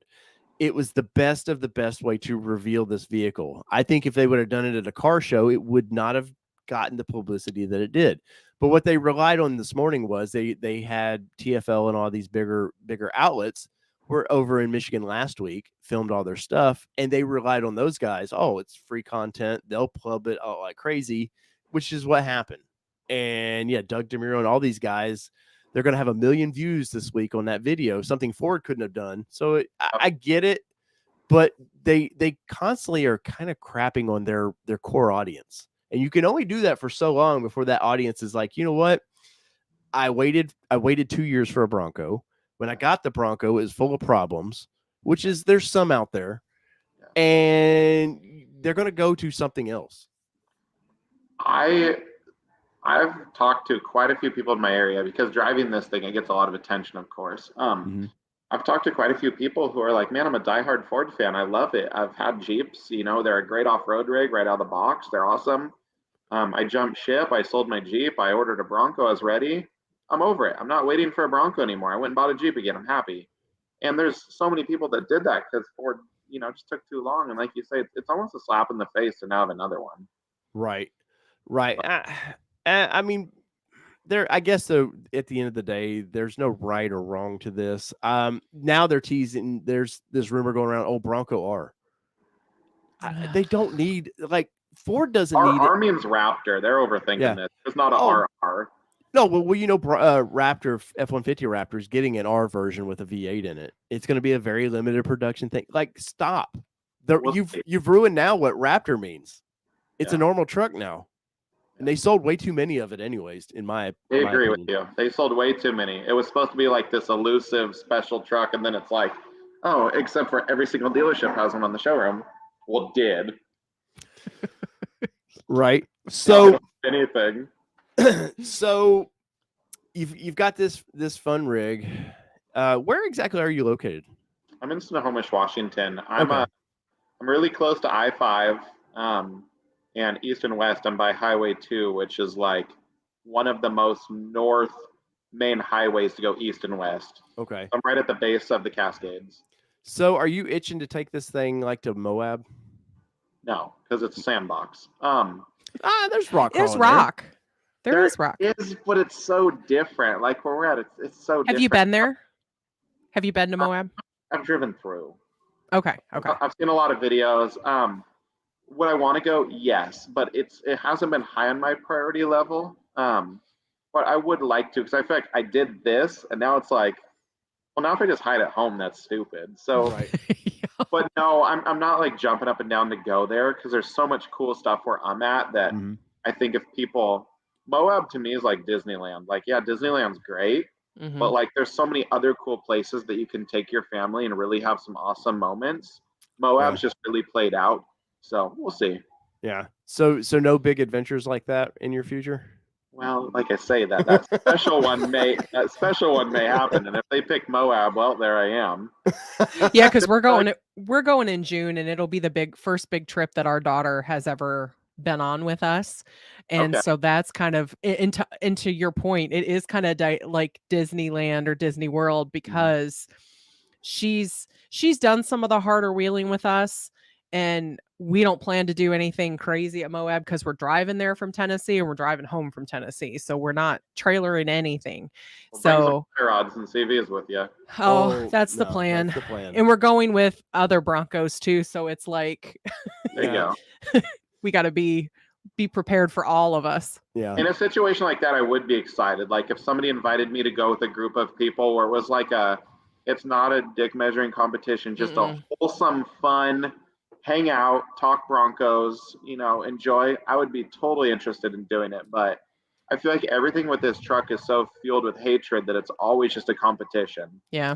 Yeah, and that's one of the bummers of kind of off-roading in general is it just turns into a like you said, a dick measuring contest. And I grew out of that a long time ago. Like I bought my Bronco. I eventually will build it into something super fun. But I want to leave it alone right now. And I want to go see what is it really capable of. Because I always tell people in your part, clearly you had a purpose for that build. But I always tell people, and I'm curious your opinion of this, go take a vehicle out before you put anything on it.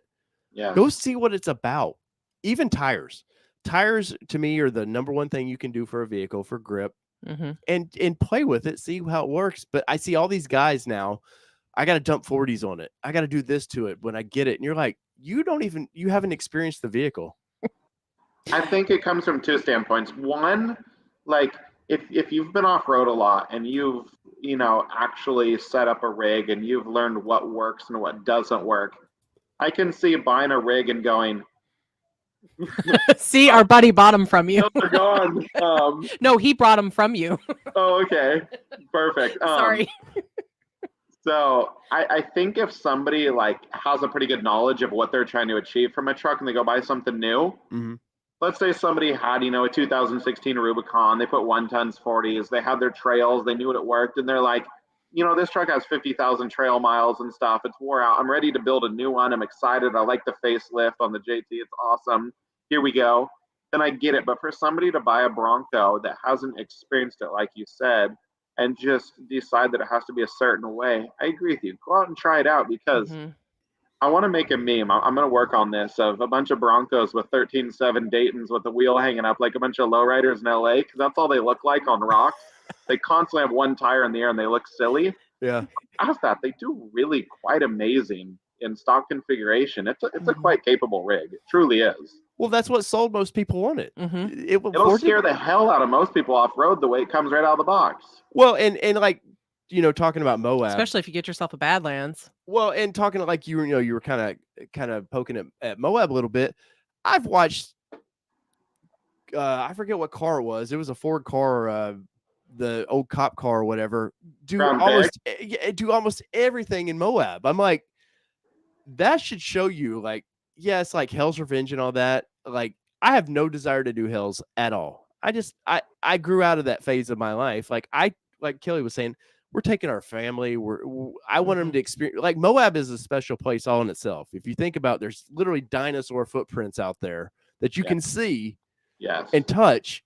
Like, like I enjoy going the few times I've been to Moab. I've enjoyed going off-roading and stuff, but it was about being in Moab. It wasn't about, man, I've got to dump 45s on this thing. I've got to do something crazy. I've got to show everybody I'm the biggest Bronco here. Who cares, man? And I like that you kept your Bronco super low too. You could have made that thing sit monster truck and it would have looked proper, but it's a usable, size.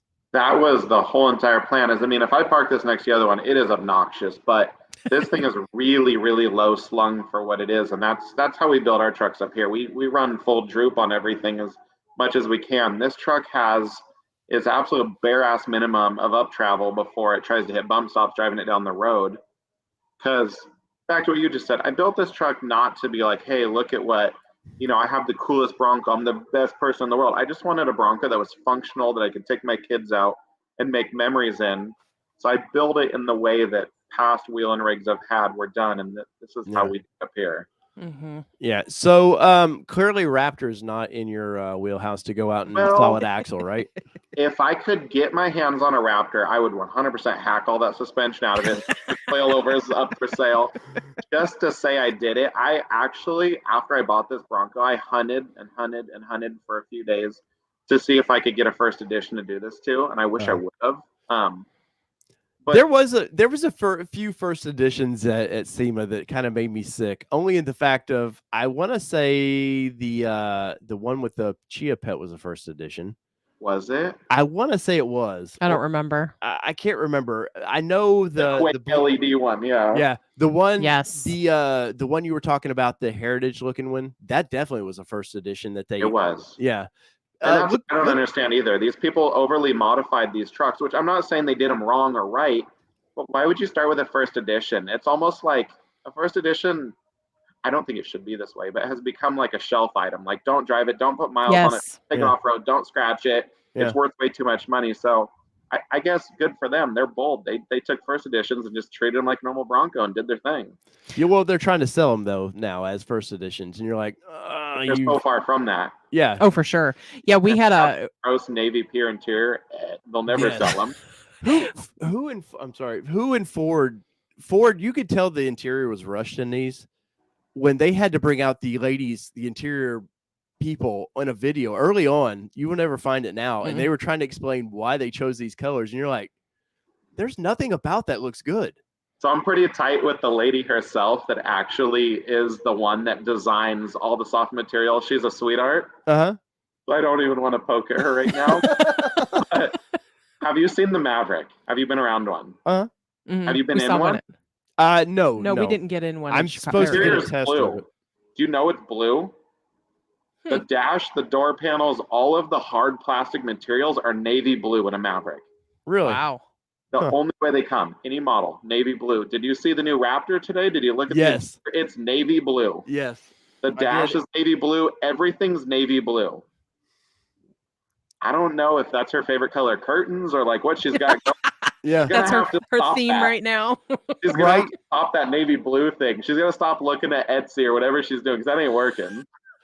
Yeah, but you know, they teased everybody with that baseball leather seats and stuff, and it looked really good. And then, like, you go, oh, this is what you came out with. And you know, Ford knew they fucked up badly when they were like, whoa, we're gonna get black leather in this. Well, like people were so mad that no, we're gonna fix that. But the blue is hot in the F-150 Raptor. People like it. So when you saw it in the Bronco, but I'm just looking at it going, why did they do blue? Well, some of the accent colors, to be honest, are strange. It's like it reminds me of the 80s. Like my dad had a blue Riviera, an 86, I think? An 86 Riviera, blue velvet seats. Let me tell you, those were the most comfortable seats you'll ever have in a vehicle ever. But they were blue velvet. The dash was blue. Yeah. It had the 80s wood accents on it. But I mean, like, that's what it reminds me of when you talk navy blue. And the Raptor, the accent color being red. Yes, it's like. But I haven't figured any of that out. So Badlands is orange, which we have a rapid red Bronco. That orange, I've grown to accept it. Doesn't really go with it. The Badlands or your Black Diamond is blue accents. Blue.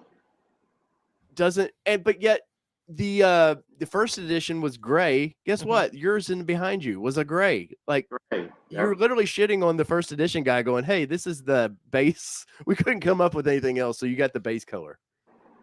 Yes. No, I don't understand that either.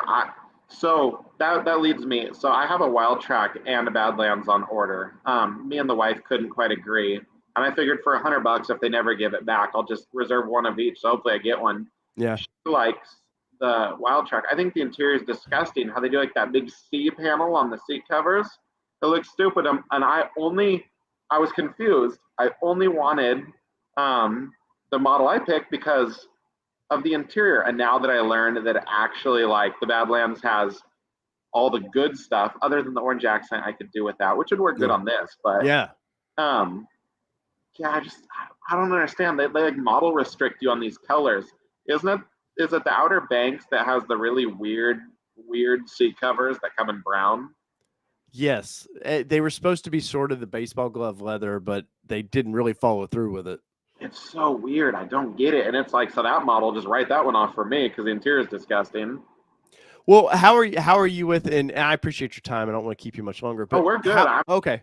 How are you with the obviously you were talking about the fiberglass fenders. How are you with the square fenders versus the round fenders that came on Bronco now? I don't like these fenders.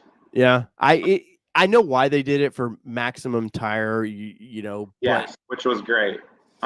Which is why I like to leave mine round because my tires tuck in there. They're tight.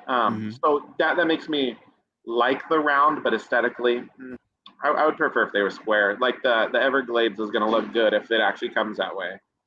I'm just scared that it's going to be a spin-off of the Raptor and it's going to just look like lip liner, just like it goes on for way too long. The Everglades scares me is because I like the idea of a factory snorkel.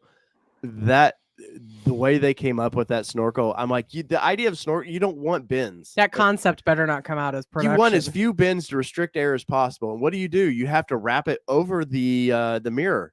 Like, it defeats the purpose. And I can't imagine, we talked about this a little bit too, is I can't imagine that it's not going to be somewhat of a block in your view over there too, because it is so fat. Kelly's very anti-snorkel anyways. I am very anti-snorkel. I had one on my... she had got one on her Xterra that she didn't want. I didn't know it was... Well, he told me, he's like, I think I'm going to put a snorkel on yours. I said, no, you're not. Showed up one day, snorkel shows up. The next day, guess what he's doing? Cutting into my truck to put said snorkel on. Guess what he never did? Hook it up to the air box. So I have a hole in my truck. I could care less with a snorkel for no freaking reason. They look cool, man. It's one of them stupid posery things, but I got so many comments about that snorkel, and I had to tell people it didn't work.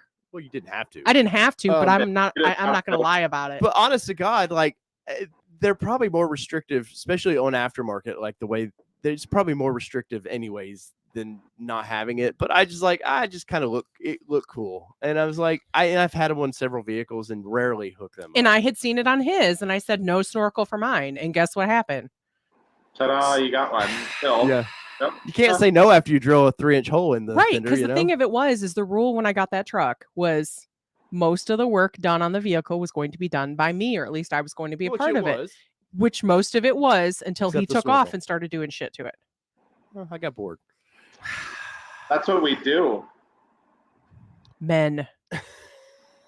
Oh, I did want to ask earlier, but I couldn't get into the conversation. So what do girls out wheeling comparing to? Because you guys are comparing dicks when you guys are out driving. What are we comparing? Breast size? I don't know. Because I'm just like, hey, I'm a badass. I'm out here with you guys wheeling. So just know that I can do this, and my hubby didn't build this truck. Look at my D's, yeah. Oh God. I think that's truthfully what it is right there. Is I think you're trying to flex your mechanic skills when you're a woman. I did this myself. That's it. Because I will say there was actually something that came up in one of the ladies groups that I'm in. That's a Bronco ladies groups. And it talked about this lady had gone to the dealership and she was ready to throw some money at this 4x4 dealership, or not dealership, but a shop. And the guys were like, where's your husband? And she was like, this is my like $5,000 that I'm getting ready to put in. But you know what? You didn't respect me enough. So I'm out.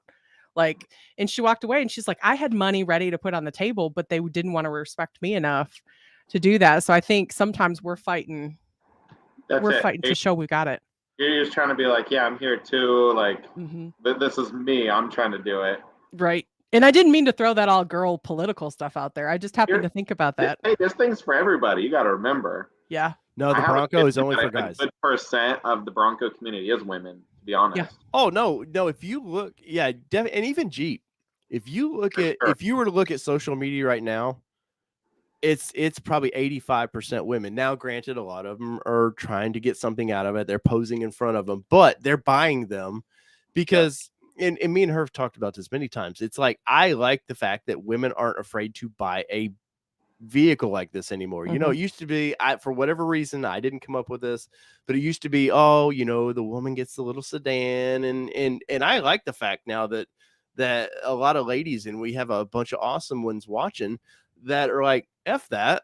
I want the badass car, and my husband, well, you get the Geo Metro. I don't, know, and whatever. Don't get me wrong, there are days that I really miss driving my Beamer. Like, there are days that I really want to just drive a nice car around the curves and everything else. But for the most part, I want to show off and I want to be in a badass vehicle. So that's my wife. We had a brand new Honda Odyssey van, which kind of happened as a joke that we up with a van. And then if you have 3 kids and you hop in a van and you just look at it from the inside, it's literally the best design ever. It's why they sell vans. And we actually got rid of her van when we got the Bronco. And she, what you had just said, looks back on some days like, flip the screen down, turn on a movie for the girls. They're quiet.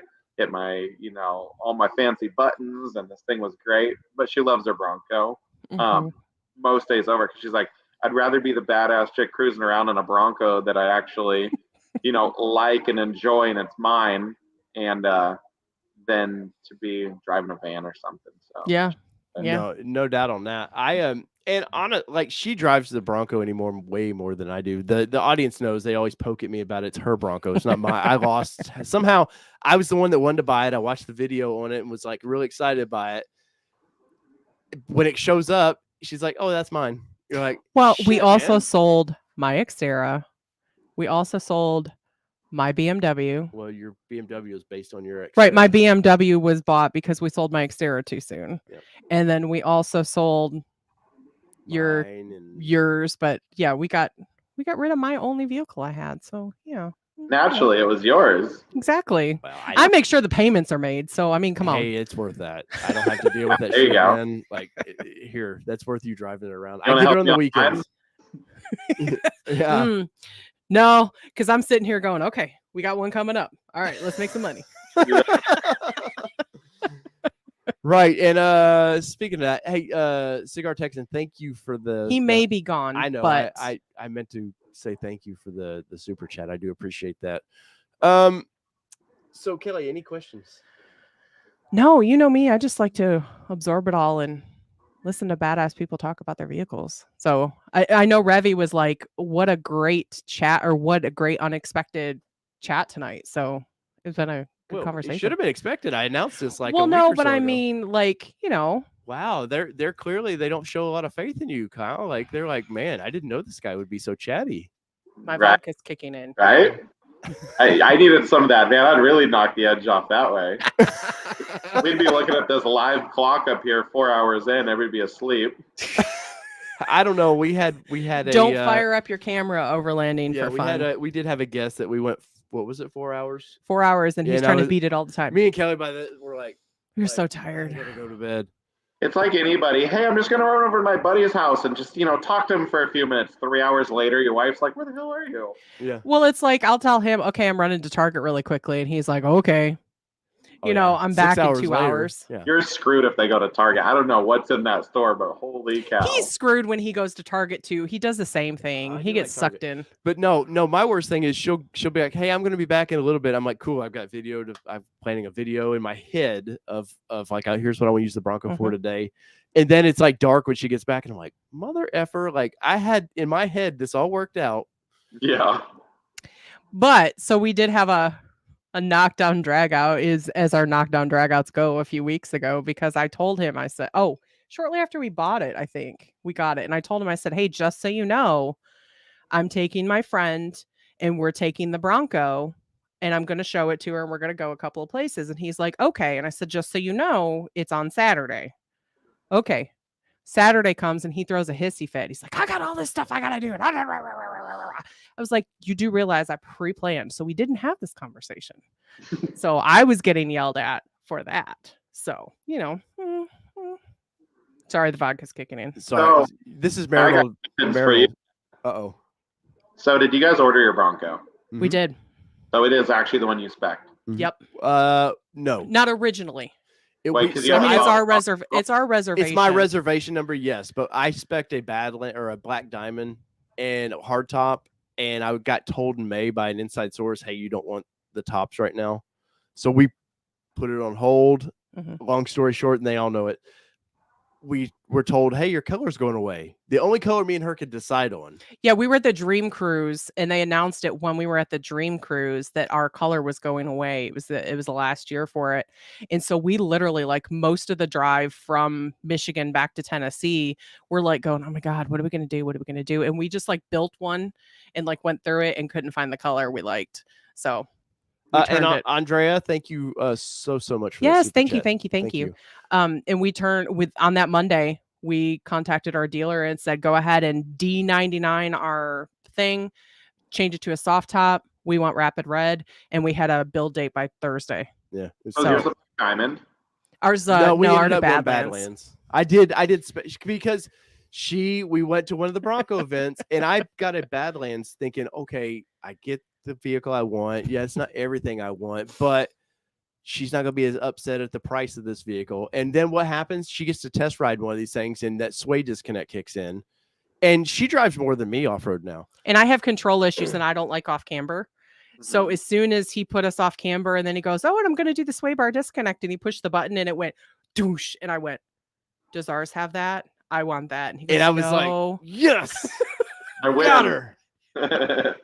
So that's how we ended up with Badlands versus a Black Diamond. So how do you guys like the soft top where you're at?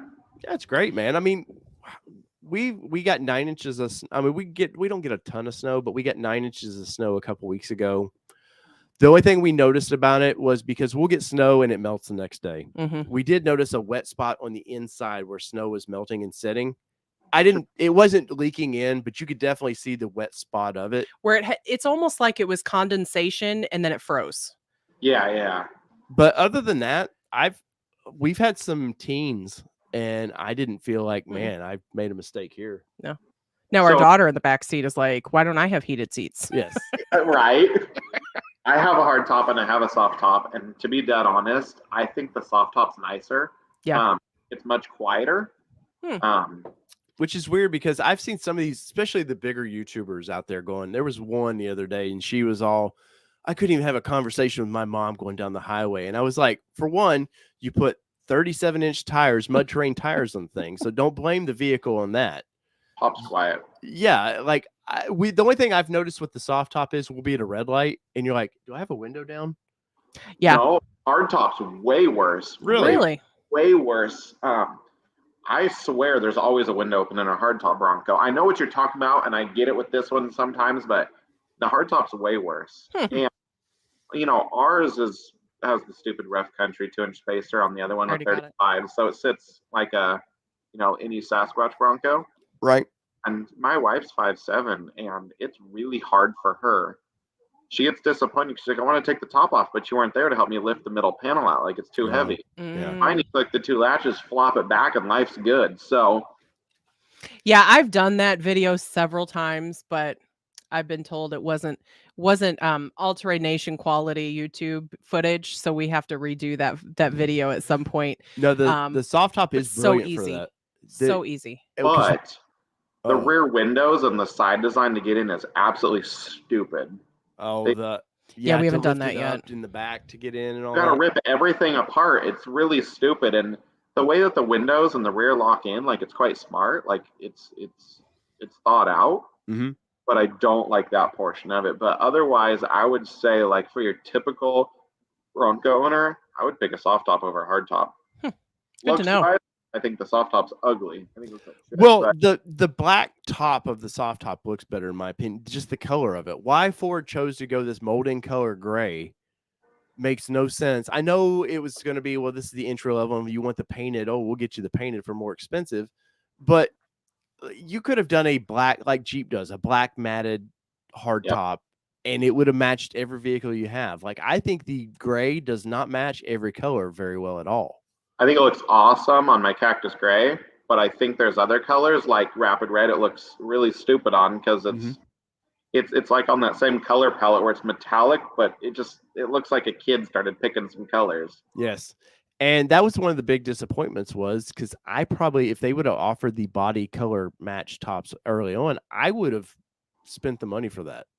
Yeah. And I don't know. You can blame a lot on COVID. You can blame a lot on just, the top manufacturer itself, but they've stumbled, and I know they have a new top manufacturer that's only doing the molding color tops or the body matching color tops and all that. But you're taking way too long with this. You're not re-engineering anything. Just bring let them get to it. I have a V1 top, and I've seen V2 tops. They don't look any different. They're not any different. The only difference that I've seen is my V1. If you look at it, you can see the X pattern in it. Mm-hmm. Whether it's dry, like what they're supposed to fall apart, you can completely see it. The V2 tops, it's really hard to see, but it's still there. Yeah, they were supposed to fix the lip on the edges of the tops to have it wrap better, and it doesn't. Yeah. Nope. Still looks like they cut out with a butter knife blind.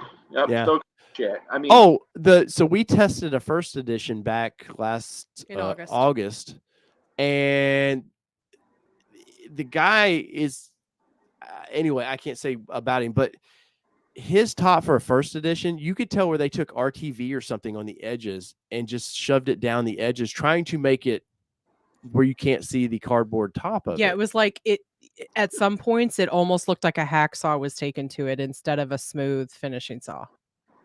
That's crazy. Yeah, mine's rough. Like, if you look at my like over the driver panel and then over the back seat panel, the edges are cut so different. I mean, it's close to a 1/4 inch different. Wow. It's bad. That is bad. So have a snack.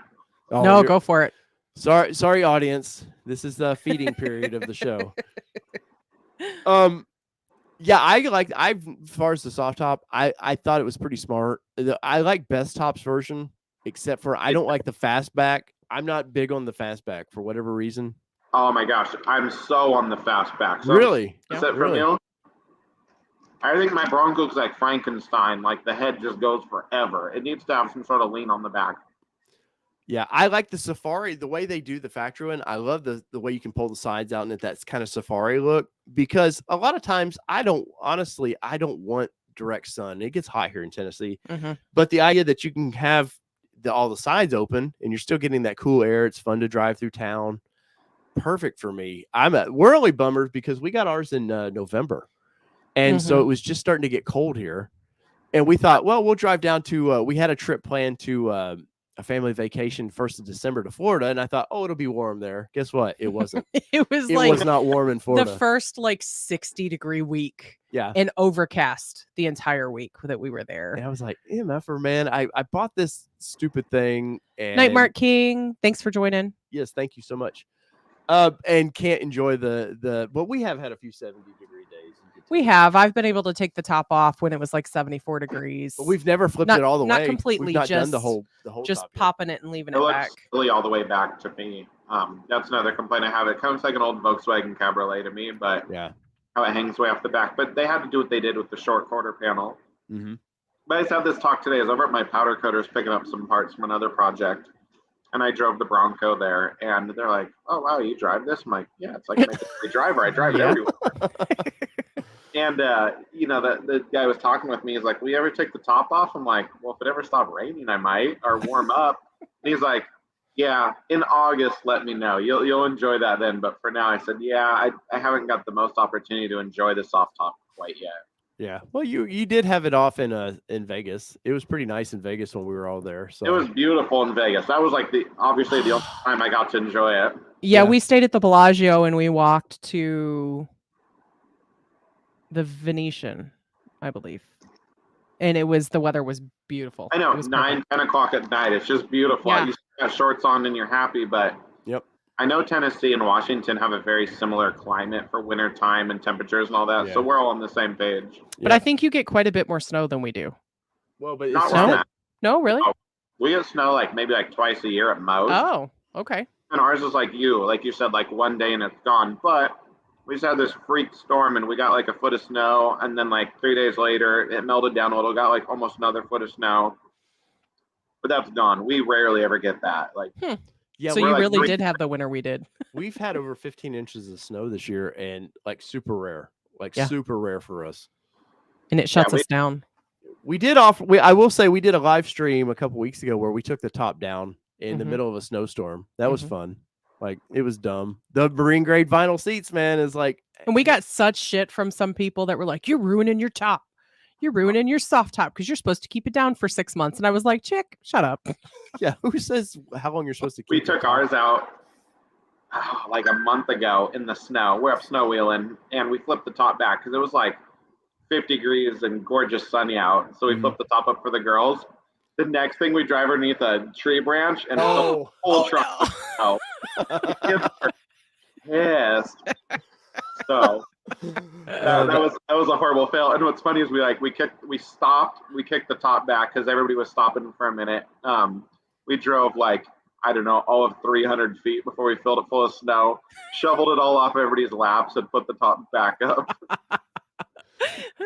Just turn the heat on full blast and it'll eventually just melt out. Fortunately, the heater rocks in this thing. And the seat heaters are amazing. Oh my gosh, burns my butt every time. Must be nice. Oh, that's right. You don't have those. Yeah, I will say, we cranked them things up when we had the top off in a snowstorm. I was like, I'm not bad at all. Well, because we weren't planning to do it. They do rock.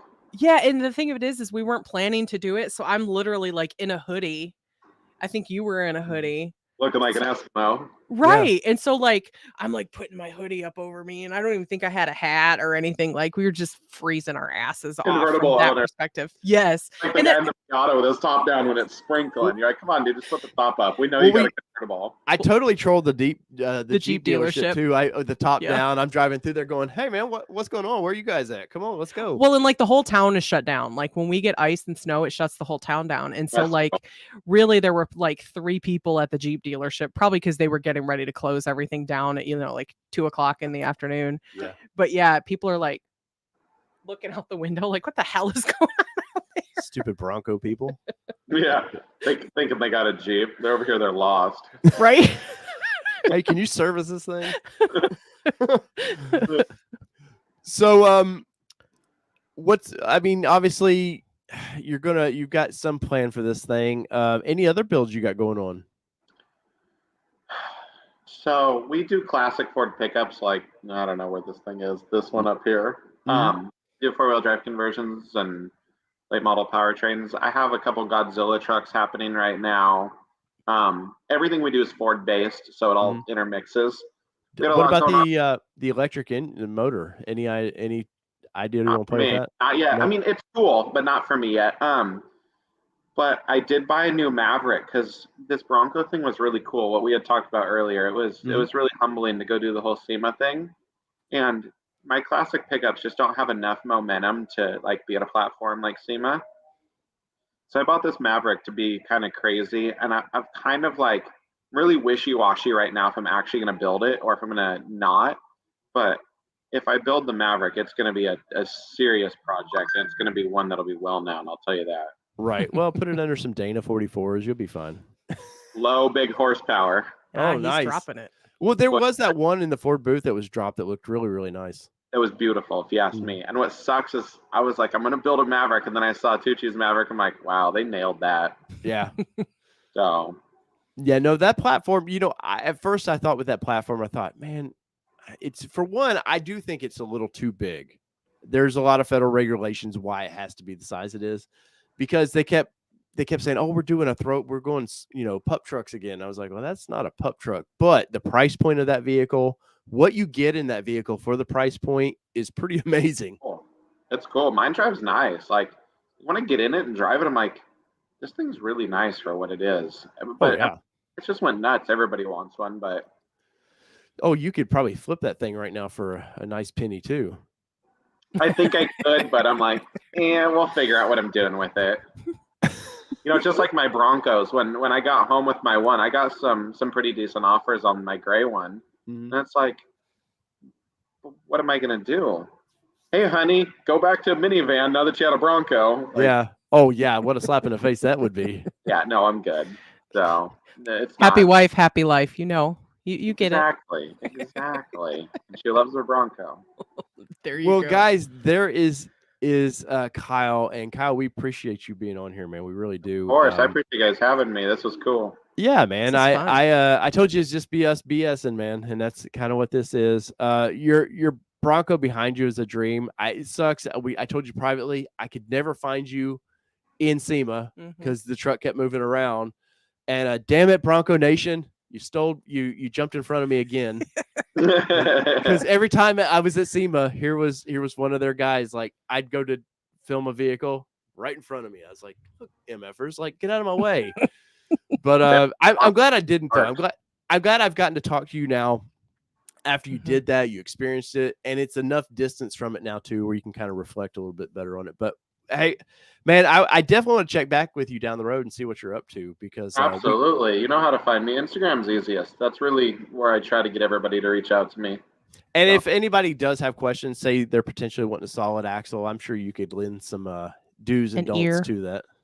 But what I will tell you is I don't think I'm going to do it for anybody. I've gotten contacted by quite a few people. I don't see me doing this. It's not, people are like, hey, are you going to make a kit? And it's like, if you don't have a cutoff wheel and a welder and like a little bit of imagination, there's really no kit. So if somebody wants to do it, absolutely message me, but I'm not going to build a kit. I'm not going to build it for anybody else. I don't want the liability of this for somebody. Well, and you could start selling splints for tie rods. I mean, there's always that market you could play in. That guy is nailing it. Oh, yeah. He's putting his name all over something that's potentially like break that going down the road and go, hey, I didn't know that tie rod was broke. And it's like, oh, well, look here. This guy's name's all over it. So I'm iffy on that one. I've seen a lot of trail fixes and stuff, and that's what that looks like to me is like a kind of bush trail fix. And I'm like, I'm trying to be nice, by the way. No, I know you are. When I first saw his Bronco, like everybody said it was my Bronco from Wish because he has the same tires. Yeah, yeah. Can you imagine buying a Bronco, putting a 4-inch body lift on it, and taking a Sawzall and cutting the wheel wells out? Like, oh my God. But that's not a body lift. Activity I got. Those are actual hockey pucks. I know. Yeah. I'm like, and people act like this guy come up with this part to solve everybody's problems. And I'm like, $400 for a cast to go around a tie rod that's supposed to break. Most people don't realize tie rods are intentionally made to break.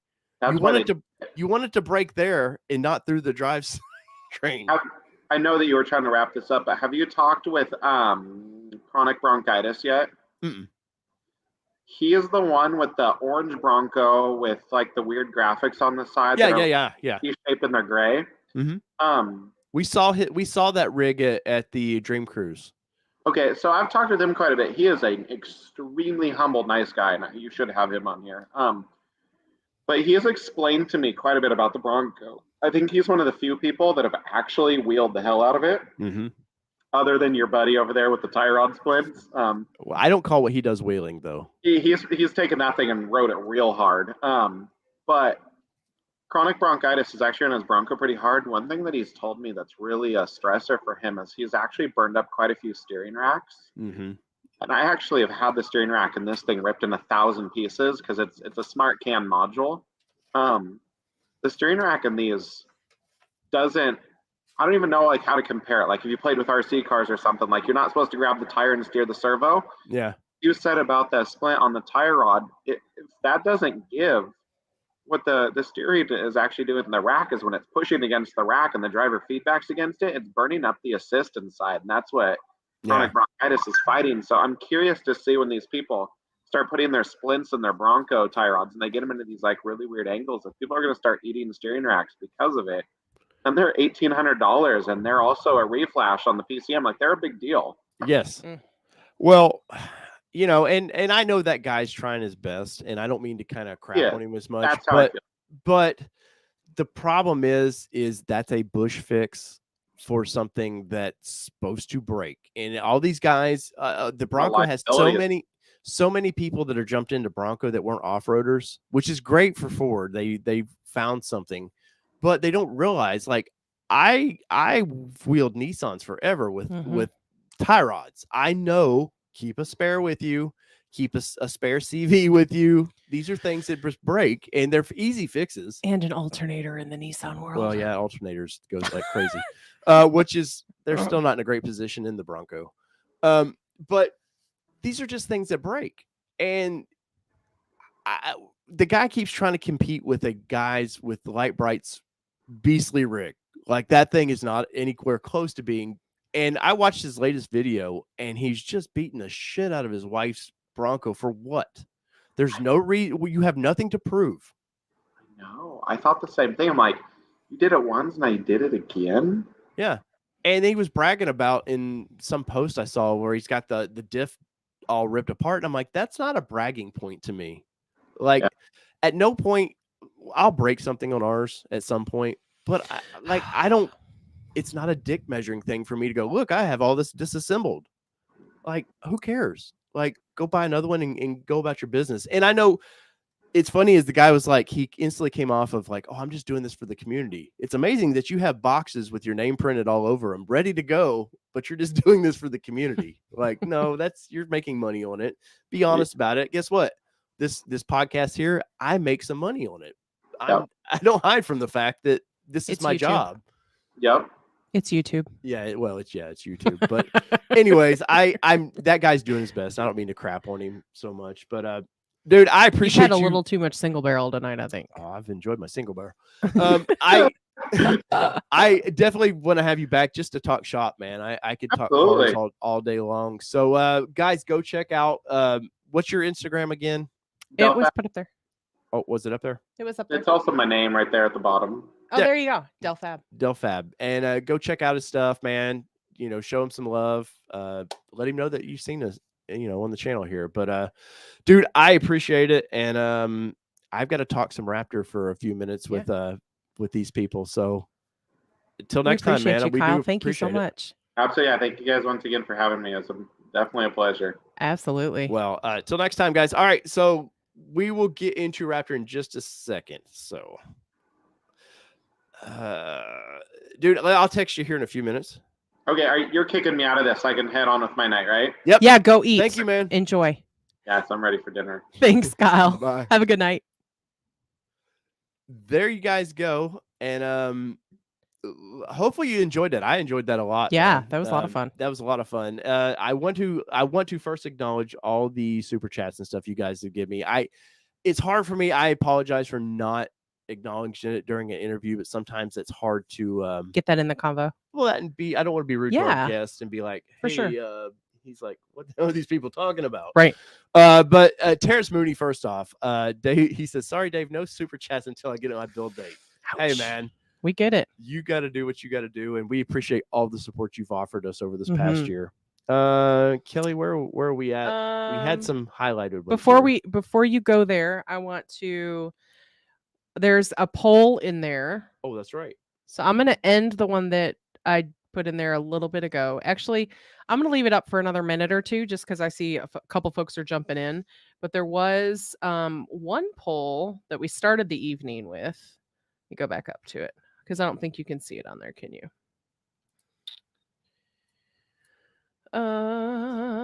Sorry guys, give me just a second. Yep, and we're going to talk some Raptor too, because. And again, thank you guys so much for our moderators helping punt those people out. Yes, thank tonight. you. I appreciate you so much. Let me pull up the Raptor. I was trying to do it, and everybody was beating me to it.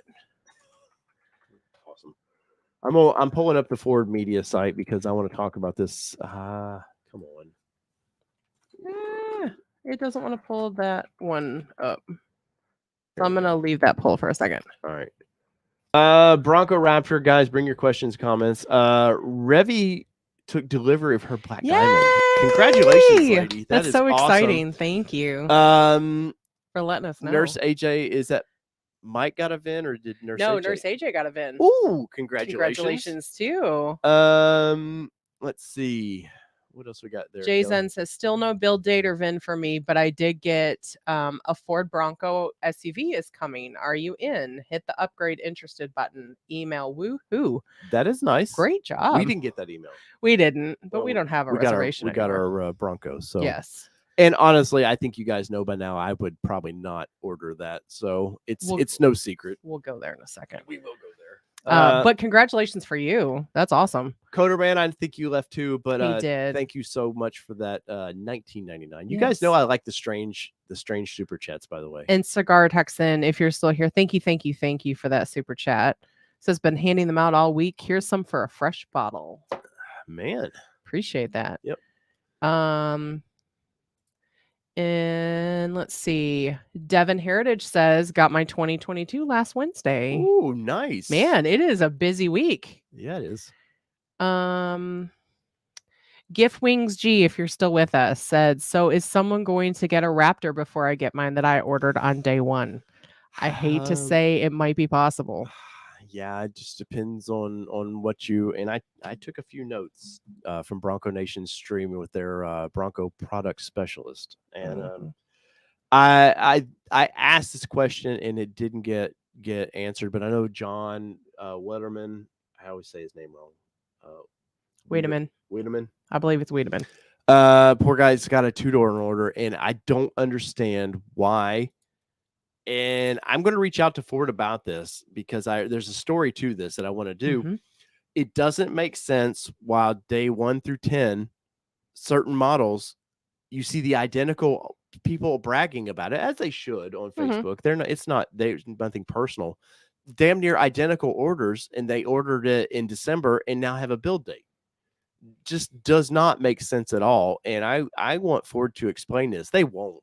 I'll reach out and they'll be like, we have no comment, but I want to reach out about it because I don't understand what's going on with that. It's upsetting to me, even though I've said it a few times. I always feel like kind of an asshole that we have a Bronco now, even though we were at day 3, but a lot of our friends on here do not have simple Bronco. It's not like they were ultra complicated, and they don't have, what we got there? Mobile moto. Oh, the where you could yeah, the interesting thing. But guys, I promise you I'm working on that story. I just haven't been able to wrap my head around. Trust me, because I've been all over his butt about it. I said there is a story here. She has. Bronco 78, Bronco Warthog, solid axle rock crawler. What else we got there, Kelly? Matt Porter says, I wave at Bronco Sports in my Badlands Sasquatch. Half the time I get a stink eye. Because they're jealous is what that is. Jay Zen says, anyone else hit the interested button on the email today for the reservation upgrade to a Raptor 22? We're going to get into that a little bit. And Jay Brandon Singh says, would love a soft top, but I know too many Jeep owners who have had to get replacements due to hail and tornado damage where I live. So I ordered an MIC. That and is I a get concern. I totally get that. I will say, like, I think the top is it's pretty. If you haven't yet, go see one and look at the quality of it. Now anything like, trust me, those hard tops, a good chunk of inch and a half hail could go through one of them. Well, and I will tell you too is put your hands on it, actually use it, see how it works for you. Because one of the ladies groups I'm in, a lady actually said, hey, anybody that has a soft top, could you please go take pictures of the back seats down and the back seats up? Because I'm concerned with how it would work, because her daughter actually has a wheelchair that she has to get in there all the time. And I didn't know that at the time. So I actually ran out, took pictures, and she goes, thank you so much. She said, how hard is the top to open? Because the dealership didn't know how to open the soft top. It's pretty simple. It is very simple. So I pointed her to our Florida video or MPG video that showed. It sounds like you have a dealership that doesn't want to. It does. But to her, for her, sure, she had no resource for it. So. All right, so Kelly, I know, let's see, we had one more, I think, right, that you wanted to talk there. And thank you for that super chat, by the way. Matt Porter says, got the email to order mine tonight. Talked to them about a week ago about it. Nice. And I took shit on a Facebook group. Somebody's like, yep, I ordered mine tonight. And I was like, there's no way you ordered yours tonight. Like, let's be honest. You can opt in and say you're interested.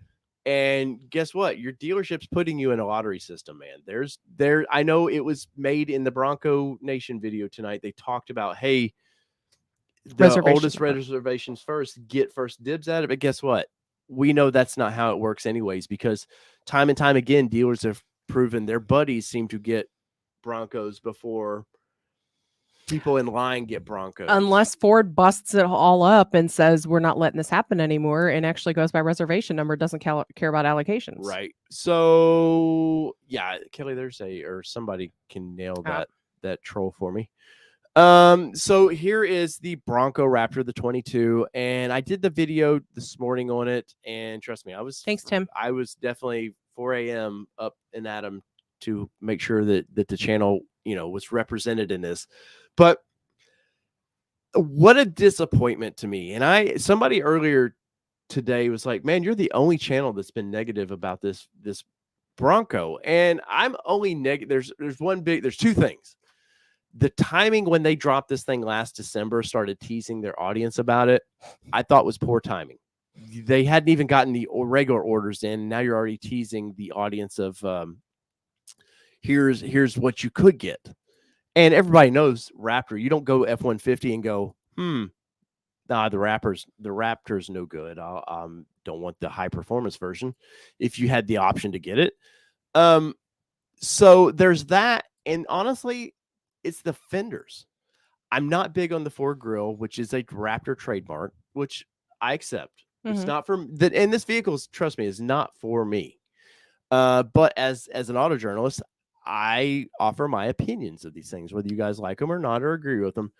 And I think the biggest thing in this deal is those fenders. And let me see if I can pull up a better picture of these fenders. Like in that position there, you're like, oh, they don't look bad. And the front ones don't look that bad. But you notice what they have on them? What? Mud flaps. Yes. And the back is hideous. Now, yeah, that angle is terrible. People were in the comments of my videos saying, "Oh, Dave, you don't know what you're talking about." And hey, half the time I don't. Let's my opinion is my opinion, and I try to stress to you guys about that. But I do try to. Even though I try to work with these brands, I still try to keep it real for me and be like, this vehicle is not for me. At no point does anybody take a Raptor on my trails. At no point do we go to Windrock and you see Raptors running down the trails. You just don't. They're not made for our terrain. They're made for out where Danny's at. You go to the dunes and you have a blast with them, man. I don't crap on that vehicle like you can't have fun with it, because if I had a Raptor and I could have had wide open space, damn right, I'd have a lot of fun with the thing. But the idea that they thought, well, we gotta keep the removable fenders. That's why people bought this thing. Oh, they want to take the fenders off. Nobody is taking the fenders off of this thing ever. Why? They're big. They're big. And I can only imagine the bastardization that's behind these if you do take them off. So for Ford to come out today, and I think Doug DeMuro covered this. He's like, I asked Ford, why are they not painted? And they're like, well, they wouldn't fit in a paint booth if we were going to make this all body, one panel, not plastic, but it was all aluminum or whatever the fenders are. There's a cut in it, so it is going into the door. So I call BS on that. Yes, MAP could not build this that way. It's made, that plant is designed to be a mid-sized vehicle plant. But guess what? This can be built somewhere else. I know the style vehicle would be a pain in the ass to set up somewhere else, but don't come at us like, hey, this is the only option we had and we're doing our best. No, that the fenders, in my opinion, and I haven't really talked to you about this, so I'm curious your take on it. But the fenders, in my opinion, it's like they went, oh shit, people don't like the round ones as much. We better somewhat try to get a Jeep looking fender on this thing. Kelly, where are you at with this thing? So overall, the vehicle, I don't think it's as terrible. I do think that it's a little bit of a letdown from what, we've been kind of promised over time. It's like this badass is coming and all this. I think it's a little bit of a letdown. I can see removing the fenders and it wouldn't be terrible, but I think the fenders are overkill. I think they wanted to look aggressive, and I think, honestly, it looks a lot like your Xterra that you had when you put those ugly ass extension on the wide fenders. It's like they tried. To me, it's like a Lego Bronco where they went, you know what? Let's go ahead and try this part and put it here. And so that's where it feels like to me, like it's not quite the right fit for it. I think it needed to be smoother. And I think, to your point, fitting in the paint bay is a little bit of a stupid reasoning for me. I mean, look at the back here. So, and you can see my cursor. You can see that it comes down. Yeah. Because ours does not. So the fender is big. And then you know what they did? They went, oh, damn it. We're going to have to add We're going to have to add mud flaps to this on top of this. You can tell that was not it was well thought out, like, oh, cool. It makes this thing look like it's got these pregnant girl hips that's ready to give birth. Wow. I know it doesn't make sense. What a comparison. But it's got, Judy's got the booty going on here. You know what I mean? And I just don't know, for me, I guess you're getting a Dana 50 in this thing. The front's damn near identical as what a Sasquatch package has now. It's running on 4.7 gears, which blew my mind when I was reading up on this thing today. I can't believe it's running on the same gearing that my Bronco is running on. I would have thought for sure it would have been on 538s because Ford offers those, is why I thought it. And we talked about it in that interview a little bit. I feel like this thing has just been made wide just to make it wide. Like, yes, there's 37s on it. That's awesome. The idea that we could get 35s from the factory was cool. Well, now you can get 37s. The taillights in this thing are hideous. And to hear why they did that was goofy as hell. They were like, yeah, we like the way the LEDs in our race truck looked, and we thought we would bring that over. That's the weirdest, like, that's going to date it very quickly. Yes. Perfect. These are going to look dated really, really quickly. You got Raptor on the side, which is going to be, branded Raptor, which I don't have a problem with. The tailgate is heavier, is bigger. I mean, it's over, or I mean, it's heavier anyway. But if you look, this drops down. Yeah, it's like ours. Ours doesn't drop down. Ours is smooth. I believe it drops down. I'm pretty sure it's smooth, but I could be wrong. But they put a heavy duty tire carrier on this for sure, for the weight of it. Well, and we've seen these in the aftermarket, and I will say that I appreciate that it's still centered, because the aftermarket stuff I'm starting to see is that they're trying to offset it in all that. So I do appreciate that it is centered, so they don't have to change the view of the camera and things like that. But to the point is I mean, yes, it has the Raptor on there.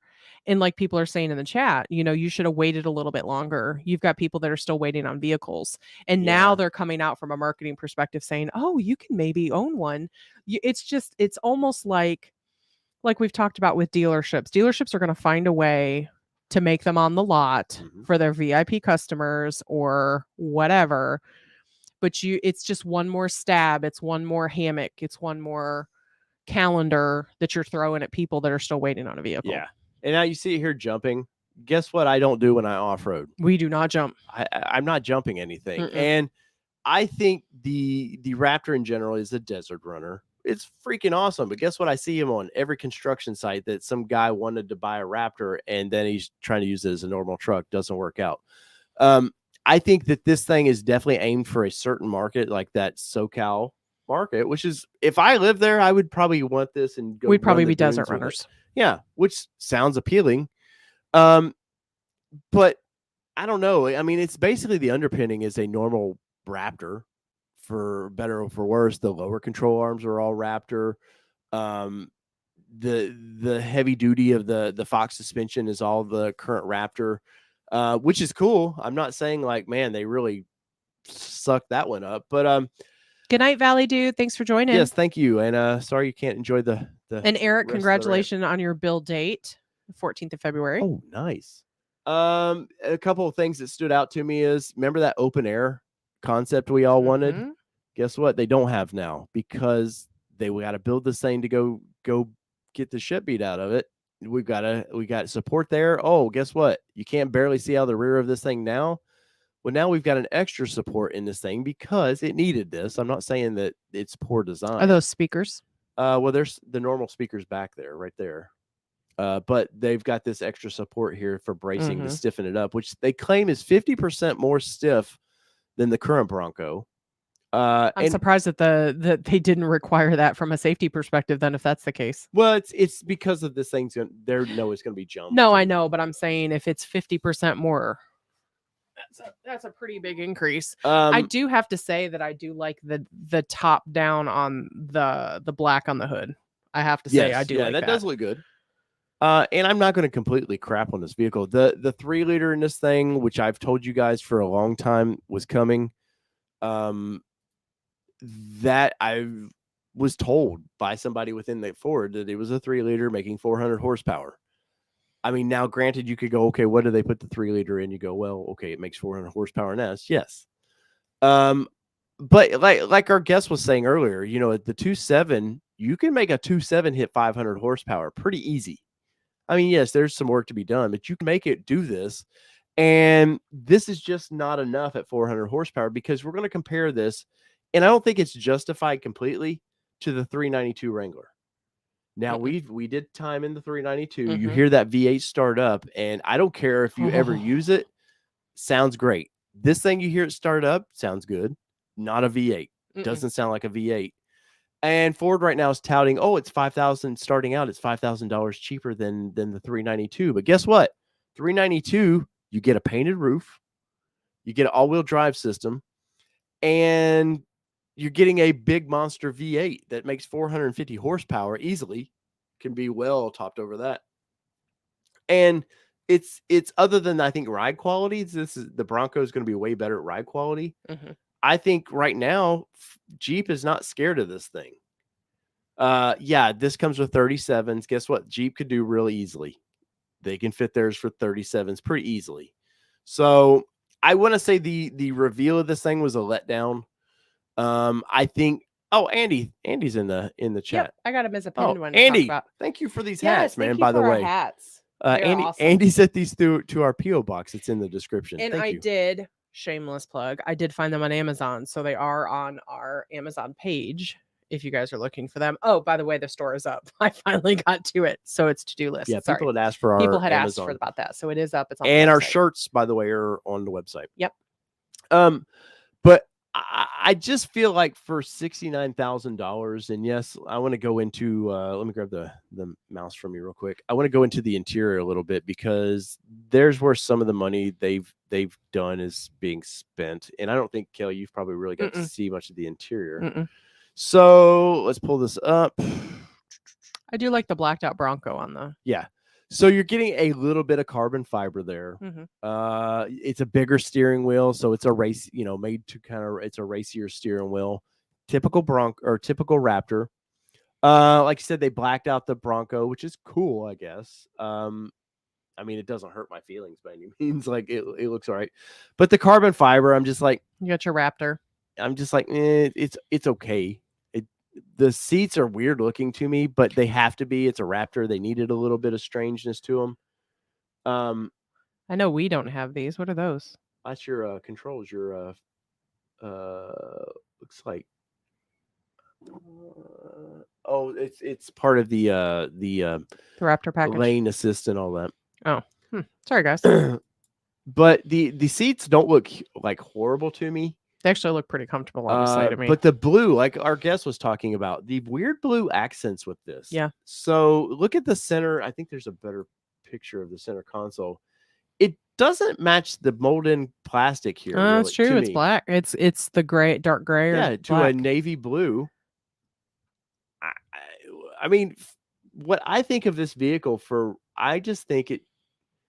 I don't know. It's just like they've put some lipstick on a pig of sorts. Well, and somebody mentioned that it's 2 years too early from the perspective of figure out what, and that's the thing too, is like figure out what this year 1, year 2 Bronco that people want.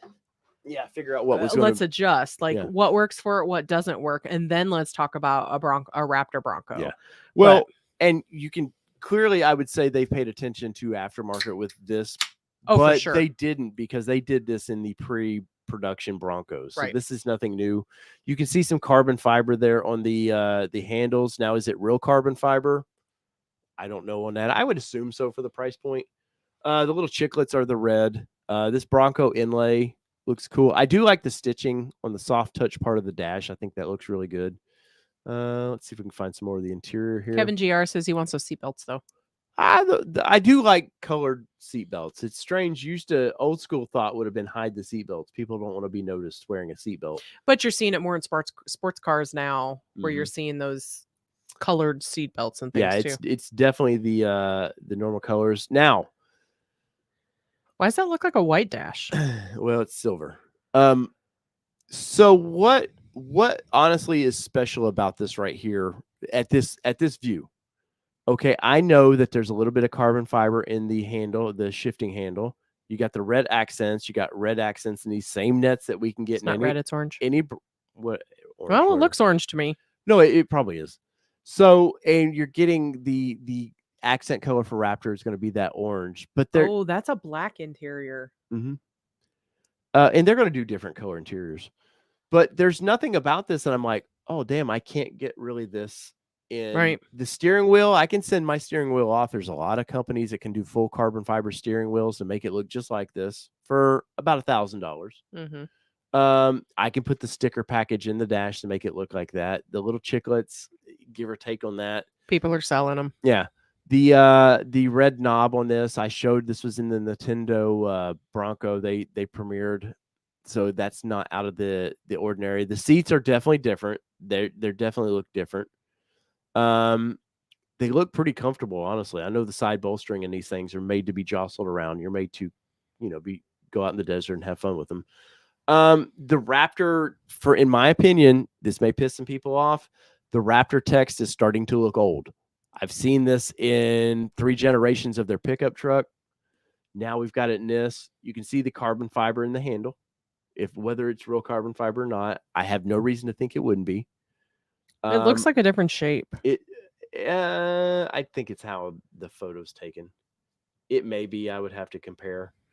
But those seats aren't bad looking like that. No, but they're not marine grade vinyl where I can dump water in it and it's fine. Yeah, there's some more. So this is definitely some. That's a heated steering wheel. Yeah, you're probably right on that. So what's in the center console then? See if we can find that. Is it? You can't see the heated. It's in here somewhere normally, but I know there's definitely some driver lane stuff for that. Overall, guys, I'm not super positive about this thing. I think it's a beast. Don't get me wrong. People will watch this and be like, Dave, you're freaking crazy. No, it's a beast. No doubt about it. This thing is a beast, and it's gonna be wicked. But if you price out a maxed out Badlands, which a lot of these features are. Yes, you're getting the screen, and the center stack screen of this is what the Bronco should have came with. A fully digital screen. I like that a lot. Other than that, I can get most of these features in a maxed out Badlands. Yes, you're not getting the 37s and the better shock suspension or the Fox suspension, but it's a big hit when you go, well, $59,000. I can get a very well loaded Badlands Sasquatch and add another 10K at minimum for this. You know, they're touting 69,900 fully loaded. You know, this thing is $75,000 to $80,000. So that's my bad opinion of this thing. Like I said, I'm sure I'll get to drive one of these days and fall in love with it, because we do love how vehicles drive, and I guarantee you this thing drives amazing. But I just feel like the way Ford presented it today so early, that upset potential customers. And I've heard from a bunch of you guys privately that said, "Hey, man, there's nothing about this that makes me want to dump my current Bronco to go buy this." Kelly, do you think that dealers are going to take advantage of this situation? I think they are. I really, unfortunately, I hate to say it, but I really do think they are, because unless, and we talked about this a little bit, so unless Ford shakes it all up and doesn't allow the dealerships to fuck with it, no offense, I think it's going to be a shit show, because we know that there are people that are shoppers for vehicles, and they just say, "Hey, find me this." And what's to keep a dealership from saying, "Oh, I've got one and it's 20 grand over," and somebody that can pay for it goes, "Okay, I'll take it because I want it. My buyer wants it." With ours. Yeah, and that's the thing is, like I said, unless Ford truly goes by reservation date instead of dealer allocations, I think that this is going to be the shit show that it's been all along, because I still can't, like Dave mentioned, I can't understand for the life of me how we've got several viewers that are 1 to 3 reservation dates, not highly different vehicles than what I'm seeing, that people are going straight to their dealership and saying, "Oh, I waited so long," and they ordered in November. And I've tried to, and now they've got build dates. A couple of you guys, I've tried to tell you, like, hey, go to it. Just, it's going to cost you $100, which is, I hate to say it's not a lot of money anymore, but go to your dealership, a different dealership. Yep. Drop $100, order the exact same thing, and see which one pops first. I would bet a nice bottle of whiskey that you're going to get from that other dealership before you get to your original order. And I commend some of you guys for sticking with your dealerships about it. You know, there's some loyalty to there. Maybe you've always bought your Fords from that dealership, but just see what happens. I can take these off now. Yes. Just see what happens, and does it make a difference? I bet money it does. And if not, guess what? Your $100 are refundable. I know TC, the Alabama TC dealership, Customs, I don't even think they're charging the $100 anymore to reserve one. Really? So, and I would definitely call Mitchell over there, man. He seems like I've interviewed him. He seemed like a pretty nice guy. Night Blueford, thanks for joining. Yes, thank you for joining. And check out what he has to say about it. It might be worth a flight. It might be a fun flight. You know, we talked about doing that with ours. You know, when Granger and all those were offering the, what was it, 1,000 under MSRP. Hotel, 1,000 under MSRP hotel and flights. Now, granted, they got burnt. Yeah, Ford burnt them real quick on that, which is, I know they had 600 orders, and if I'm sitting there not got a sniff of a VIN, I'm damn sure pulling my order doing this. So, because we're seeing so many now being built, and Esteban was talking in the Bronco Nation interview today. The plant is ramping and ramping up. They're almost at max capacity, you know, for normal running. They can always do more, but they're getting there. And I know the stupid rumor was going around this week, and Bronco 6G picked up on it of, oh, I called Ford and they told me they're building 300 tops a day now. Once again, guys, Ford is never, there's nobody, if customer service tells you that, they're lying straight to you. Customer service has no idea what manufacturing is doing. They're there. Kelly, you deal with customer service. Do you know the inner workings of your company? Nope. Not at all. I know what they tell me. Yes. I know what they want me to know. Yes.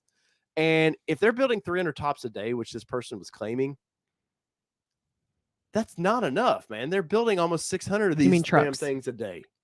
So yeah, that's 50-50 of you getting a soft top versus hard top. We talked about it. Our soft top's amazing.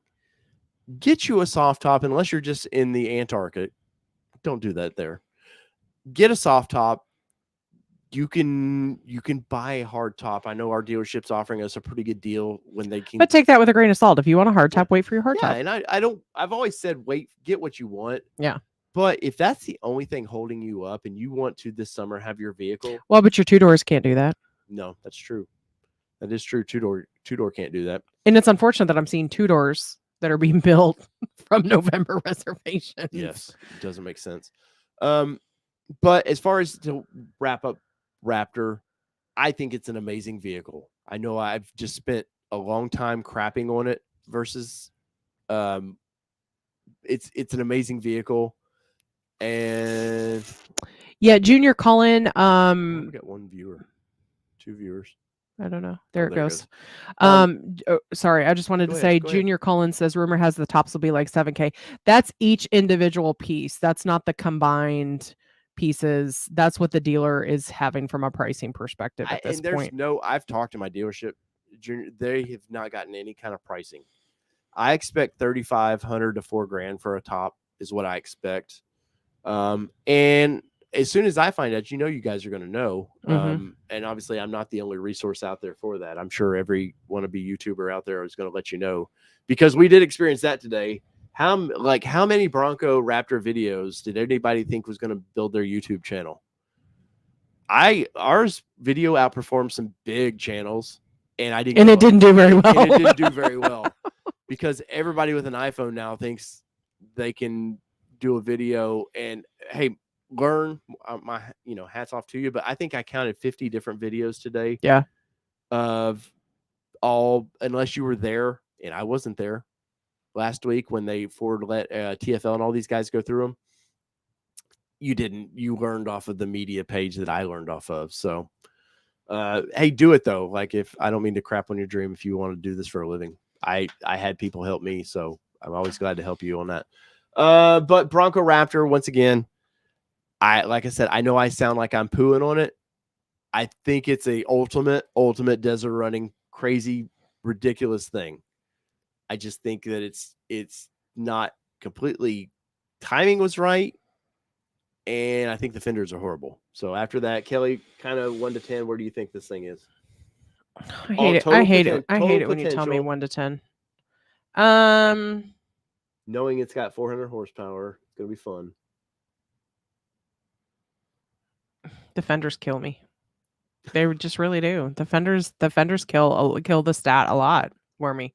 And the fact that they've added a bar into my open air, that ruins it. That's needed. Well, I know, but that doesn't change the fact that I appreciate that it's completely wide open air, and we've done several videos. I'm like, look at this wide open air. You think Best Top now and them are like, damn it, Ford, we could have used that for our sunshades. They're probably like, yes, now we can use them.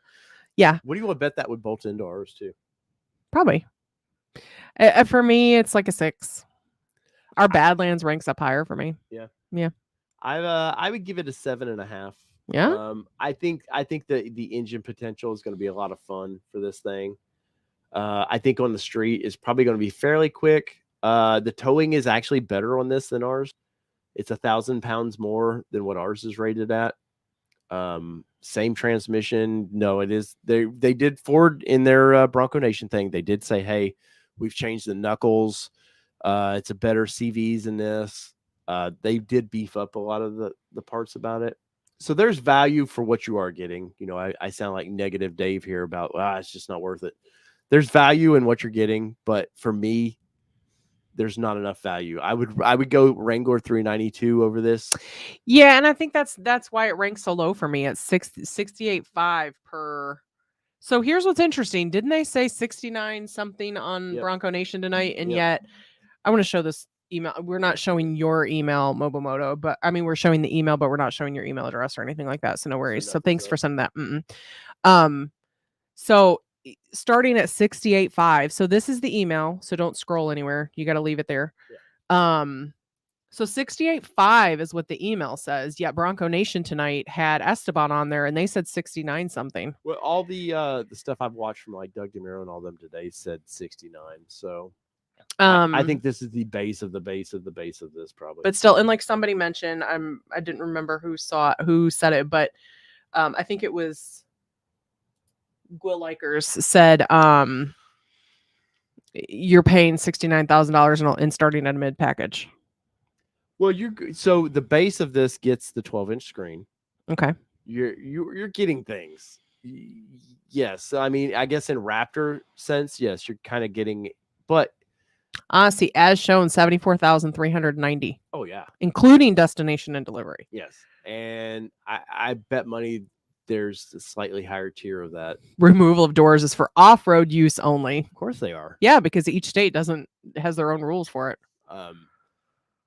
I think it's pretty cool though. Once again, I know you guys have heard me talking for 6 months about this stupid thing of. I think it was cool. I think execution could have been better on this. I think they needed at minimum a 5 to 10 minute video on this showing features like they did when they showed like all the sway disconnect on the initial videos. They could have sold it a little bit better, but I know what they did. They teased enough media to go sell it for them. Yeah. And that's what they did. And it did great job. Gwilliker says mechanically it's decent, but it is what the Wild Track should have been. Exactly. It is what the Wild Track should have been. Or it's kind of what we were promised is the Wild Track. Andy says I'm still waiting for my delivery fucking trains. Poor Andy. Andy says he owns the same color hat as you do. Hey, I have to say, like, these are super nice. Yeah, they are super nice. Thank you. Andy says, great looking beanies. I may be biased though. But we do appreciate Andy, like so much. It was struggle for me not to wear the Bengals tonight, buddy. You got your flag back there. I'm gonna be honest. I've had such a good weekend. Good week, 2 weeks. Yeah, that's true. Of Bengals. We're both getting over COVID. Mm-hmm. I feel a lot better. A little tired today. I did get up at 4 a.m. to do this. Yeah, Revy asked how the house was feeling. Everybody's feeling pretty decent, except for we're still pretty tired. I feel like a train wreck, like from an exhaustion perspective, because we all went back to work today at school, and what so is Matt Porter talking about Dave and Kelly. When are y'all going to talk about getting tattooed? They said that about a month or so ago. Something about, I don't remember you guys will have to remind me on. I have where a quarter sleeve planned. I just haven't. Yeah, but it was something related to the channel. I don't remember what it was, but remind me on what the tattoo situation was. I do remember us having the conversation, but I've slept since then. Atomic Snowflow, not sure if he's still here, says, what are the current part constraints with Ford building Broncos? MIC tops, tow wiring harness, PPF. Yeah, those are pretty much what I've heard. Yeah, and I haven't even heard the towing harness lately. It's not the actual hitch itself; it's the harness itself. Oh, the wiring a chip involved in like everything. I'm sure now in the seat itself, somehow there's a chip involved just to be. They have to put it in the center of the seat. Yeah, well, that makes sense. It doesn't do anything, but hey, we're required. 00 Buckshot says it seems they are forgetting why most of us want a Bronco to come back, and it was not for a Raptor. Yeah, I can agree with that. Kevin GR says the taillight looks like an aftermarket for a Jeep. I would agree. He actually had an aftermarket in his Xterra that was similar from that perspective. So that does remind me of what you had.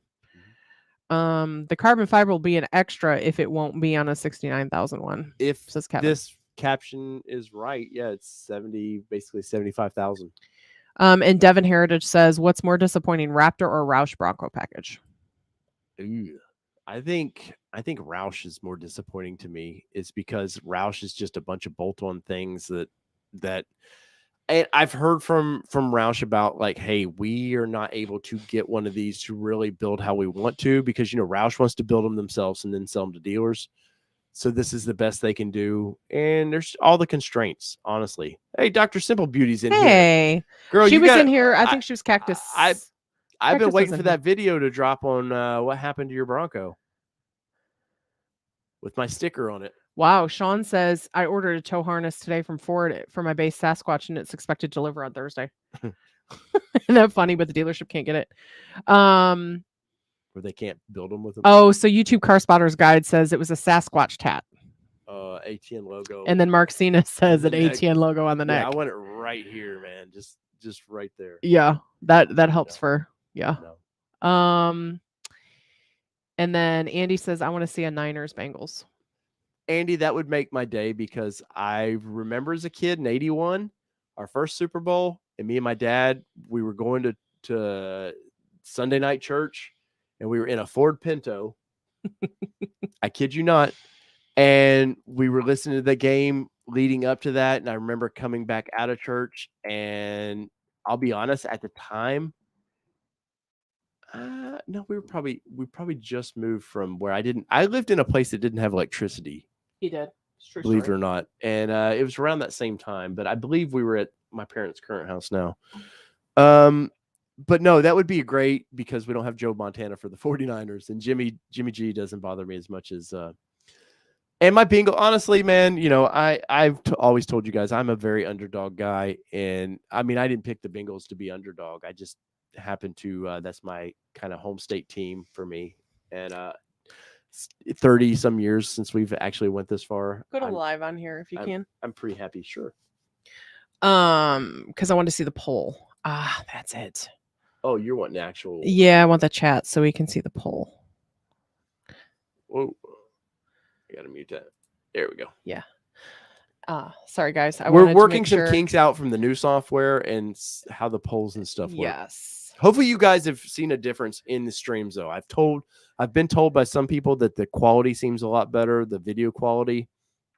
It's a lot easier for us with the guests, and because you guys have done a great job with being members, it's allowed us to spend the money to bring you a better show, or in our opinions, I hope it's a better show for you guys. And I hate selling myself on that stuff, but I do greatly appreciate that. Tim with Overlanding for Fun says you are starting to tread into Overlanding for Fun live stream territory, pushing 3 hours. Don't worry, we won't be here much longer. I'm getting tired. 4 a.m. this morning to bring you guys the content that I was not 4 a.m., but a lot of people haven't watched. So the vote is in. There are 70 votes. How much ADM? How much ADM do you think the dealerships will add to the Raptor? 21 to 40K took it with 40%. 30% said under 20K. 15% said 41 to 50, and 14% said greater than 51%. Or 51K. With the audience on that, I think 20 to 40. So if it's 75, what's that? 85, 95. Shit, man, it could be more, Kelly. Could be 120. There was first editions going for, and they were 65, and they were going for like 115, 130 in some cases. Yeah, so it could double. Yeah, which is, hey, if you got that kind of money, good for you, man. You know they're going to see these at the auctions real quick.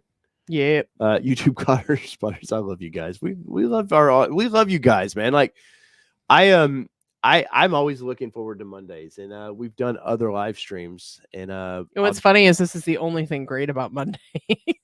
Usually, yes. And a lot of people seem to like these things because they've copied us.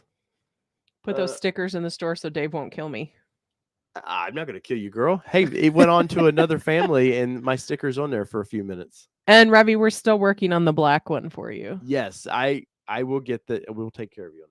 I can't seem to find the other poll. Yeah, who knows? Maybe when you start the other one, it kills it. Oh, sorry guys that voted on the poll. Cigar Texan says 68.5 out the door for his FE. I'm assuming that's including taxes and everything, right? Is there a Maverick Wednesday? He said out the door. Week? But I'm assuming that is with the taxes. That's what I was saying. No, Maverick is just going to be like maybe a once a month to check in. Maybe we'll have Johnny back on. Maybe Johnny can figure out the audio this time with the better system that I can offer. Let's see, Dave, any video planned on the Hennessy Velociraptor? JR, yes, I do plan on kind of talking. I've reached out to them, trying to get them on the show. Speaking of, we've got Blind Dog Overland, if I remember that right, for next week. And we have Back Road. I'm gonna have to look it up real quick because I don't want to butcher their name. Omnipotent Elon says, my wife keeps calling me to bed. I told her I ain't leaving the live, woman. Let's see. Oh, dang it. Stupid. Why don't you have it on the thingy? Well, I got part of them. Back Road. They're from East Tennessee. Two brothers. The Meisner brothers, I believe their names. Really, really fun guys. They're going to be on the show soon. But I'm trying to reach out to Hennessy. I've reached out to them, hoping to hear back. What? Dr. Simple Beauty sold her Bronco? Yeah, you didn't know that? No, I didn't. Dave, I paid $35K MSRP taxes and sold for $10K profit. Good for you. Dude, I reorder and I bet you get it quickly. Yeah. You might get something. I don't blame anybody. I don't blame any individual for doing that. I don't like when some of these guys, we talked about it privately with our guest of like, I put 5 reservations down. Now, don't be a douche about it. But if you buy one, you enjoyed it for a month or so, and it was like, you know what? I can make a quick 10 Back on road this. driver. Back road driver. They will be on the show. Thank you, Cigar Texan. February 14th, Valentine's Day. Oh, I'm out. Oh, come on, girl. I want to be love time. We'll put I'll put some candles up. Wow, you'll do more for me on this Valentine's Day than you ever have. Probably. I got to do just it. For you guys. I got to let them know. It's really just for you guys. It's not for me. It's okay. I put Blind Dog, Tim. He's a viewer. Dave's 2 drinks in, so don't exactly hold and Dave 4 a.m. Yeah. To try to put out great What's up, content. Joe Nelson? To put out great content for a Raptor. I've got to do this, Andy. I'm sorry. I got to show my love for my boys. We're hoping Sunday's not the last time we see him. Yes, please. Fingers crossed. And if you're a KC fan, I'm sorry. I actually came upstairs when the show was on, when the game was on, and there was like something happened in the game, and I said, "Do I need to leave?" I thought about it, like saying, "Hey." He thought about kicking me out. I about cried in that game. You know. I know. I have been so heartbroken by my Bengals. I know you have. That I know. It was tough. I know. Back in a Jeep Trailhawk, Dr. Simple Beauty says. Omnipotent Elon says, Kelly, take the Bronco Bronco out for Valentine's Day and leave Dave home. Bronco scented candles, Mark Senna says. I don't know what that means exactly. Is that the horse Bronco or exhaust? Mobile says Hennessy has screwed hundreds of clients. I don't doubt it. But I would like to talk to him. Oh, Hennessy. Kelly, take the Bronco and leave Dave at home. Yes, the cat was terrified during that game. It's kind of funny because he slept most of the game, even through all the other exciting stuff. And then when you got down there, he was like, "What the fuck happened?" Well, because I just knew that wasn't going to go through the uprights. That like I have my heart broken for the past 30 years, and I've been a Bengals fan since birth of 1974. Like I have had my heart broken so many times. You're a true fan because you know the Detroit in me is like, oh, we have a tradition. It's Thanksgiving Day watching the Lions lose. I've got them back here, man. Watching the Macy's Day Parade and the Lions lose. Oh, can't notice. So I didn't buy this for their silly giveaway. I just bought it because I thought it was funny. I mean, we'll take it if we win it. Yeah, but I had to buy a TC Customs. You know, they give money to other channels, but I spend money with them. So you did not just do that. I did do that. He said 2 drinks tonight. Hey man, I mean, it was funny. We were in that Bronco. We were watching that Bronco Nation thing, and he came in. Mitchell came in that chat and was like, "Hey, there's no super chat thing for." Oh, I wanted to smack Bronco him. Nation. Smack you for I was that. like, "Why would you give Ford money?" But 2, I was like, "Hey, dude, I'll accept a super chat from old." He Mitchell. did actually put it in there. He's like, "Come join. You can put a super chat on my channel. It's 7:00 Central or whatever it was." But Andy says, "Dave, as I said, I'm from the Bay. We can match up, and we can do a no cash friendly bet." We'd have to bet something, Andy, something fun. I don't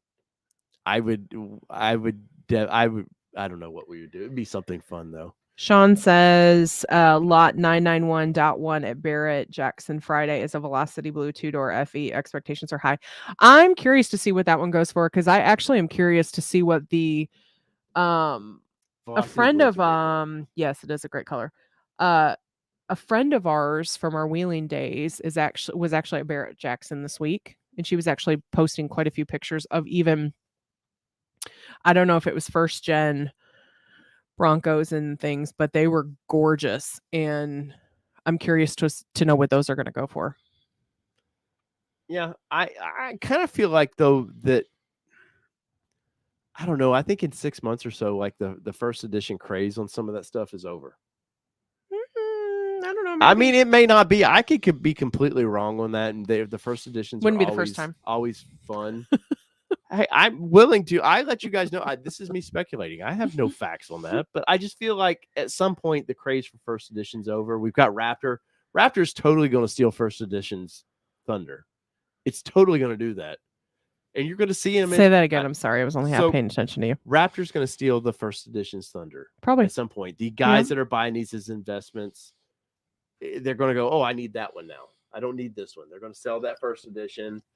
They're going to lose $20,000 on it, and they don't care because they want to buy the next toy. I could see that. So, yeah. So, there you go. See? Well, and I think part of that is because the quote-unquote common folk, some common folk were able to get a first edition. So, I think that's part of why it might lose some luster. Andy, I would never bet anybody to cut their beard, because I don't. Some of you might be old school enough to remember when I did a bet with Danny that I would grow this out for I forget. And guys, this is like a good week or more. And that's pre-COVID. Yeah, I can't. And I forget what me and Danny had bet. And I ended up, the money that you guys donated, I ended up putting it in a charity. I showed it on a live stream. I gave it to charity because I couldn't take it anymore. I can't take this now. It itches the crap out of me. Cigar ticks and common folk. Well, I mean, so like the GT 500s and things like that, there's so many vehicles that are highly sought after that don't end up getting in the hands of, I don't know how to put it otherwise. Like, there tends to be only the people that have lots and lots of money that tend to get some of an extra $20,000 at one. Yeah. So that's what I mean by that. And she's itching to drive a GT 500, by the way. I am itching to drive a GT 500. They don't. Tawa doesn't deal with Ford and GM very well, so no, we need to make some friends. By the way, we will not be at the Chicago Auto Show. Their COVID restrictions are a little nutty. And since how we just had COVID, it just isn't going to work out. And I'll be honest, as far as the channel wise, December was a nightmare for us. Yeah, numbers were nowhere near what, and not views, and well, a little bit of that, but December wasn't. So December is usually a big money. It's usually what channels. I will get that in just a second. It's usually what channels kind of set the tone rolling into 2021, because January is always a little quiet. So December tends to carry. YouTube hit our channel basically in December for whatever reason. I didn't change anything about how we do things. And December I was hidden. Yeah. And like my numbers were cut in half. And so this month our ad revenue is pretty bad. So it's slowing some of that stuff down. So that's why when you guys do them, and I'm not asking for membership. I'm just saying that's why when you do that, it offsets some of that. And by no means are we super profitable, because SEMA didn't pay for itself. I can tell you that right now. No, at all. Didn't come close. I had a blast there. We met some fun people. We did. We had a great time. And we'll cover it again next year. Yep. We're choosing with some of that stuff coming up. We're choosing, okay, Chicago, definitely we're probably going to see a Raptor there. I'm going to miss out on that, but you've seen one Bronco in the insides, let's be honest. You damn near seen them all. And we haven't heard of any and we haven't heard of anything else really being released at Chicago to be worthy of going. So we have our Texas Auto Writers Association event coming up. We've got we were going to be in Florida this week, but that's been pushed back due to us having getting COVID, and we're just coming out of that. We would stay at Kelly's parents, or we don't want to. They're older, and we don't want to. And there's just too many back and forth on, when you're still contagious and when you're not, and all this other stuff. And the last thing I would want to do would be to take that down. And politics aside on that, by the way. Yeah, no, completely politics aside on that. I know I talked to Brad Shea a little bit about that, and he's like, just stay in a hotel. And I said, well, I would never live that down. My mother would never live it down that if we came that close and didn't see them. All right. Good Lord. Is there still some ice over there? No. You used it all? Yep. Dude. All right. It's a small drink, Mobile, but thank you. I feel like it's Dance Monkey Dance. I know. I do feel like that too. Hey, cheers, everybody. We didn't get to do it earlier. That single barrel is You'll so have good. to warm me up for your AC over there. All right, I'll turn it. And thank you, YouTube Car Spider's Guide. We appreciate that. She said, I'm a new member and I have a choice of channels to sponsor. And by the way, 2 months in, we've got the lanyards are ordered. I seen that go through today. Oh, I'm waiting for it. Did we get a? I seen you were back and forth. Yeah. We're gonna have. I've ordered this. Well, I haven't ordered them, but the shirts are planned for. Oh, somebody asked if we're going to Celebration East. Yes, we are still going to Celebration East, and we will have. We'll have a booth. We're gonna have T-shirts. I'm gonna show you guys because you guys have hung around. I haven't even seen it. You've seen this. So, damn it! I don't know why the background's white till I go to look at it, and then it does this. So that's the back of the T-shirt. So our Bronco without the top and the ATN logo. We're gonna have those. They'll be for sale at Celebration East, and then we'll have them on the website, as well as the lanyards if you want to buy lanyards. Yes, but otherwise, you as memberships for 2 months. I need to finish that question. I can't remember the question. Oh, make it a Jesus, Andy. Make it a double. All right, so let's see. Where was it? Jay, where was it? Right there. All right, so Jason says, Dave, I feel like you didn't give a definite answer on will someone else get their Raptor before I get my first day reservation? It's possible. Well, so they take orders in March. Obviously, you can work it out with your dealer now. People have attacked me for this. You're not ordered anything, but you can get on your list for your dealership. It's still, most dealers are going to do a lottery for it, or their buddies are going to get them. So they go in production in May. And with what they claim is a early summer drop, which we all know what that means, July. Yeah. And so I don't know. I would hope not. They built 38,000 Broncos last year. I would hope by June they've built 60,000 this year. I would hope.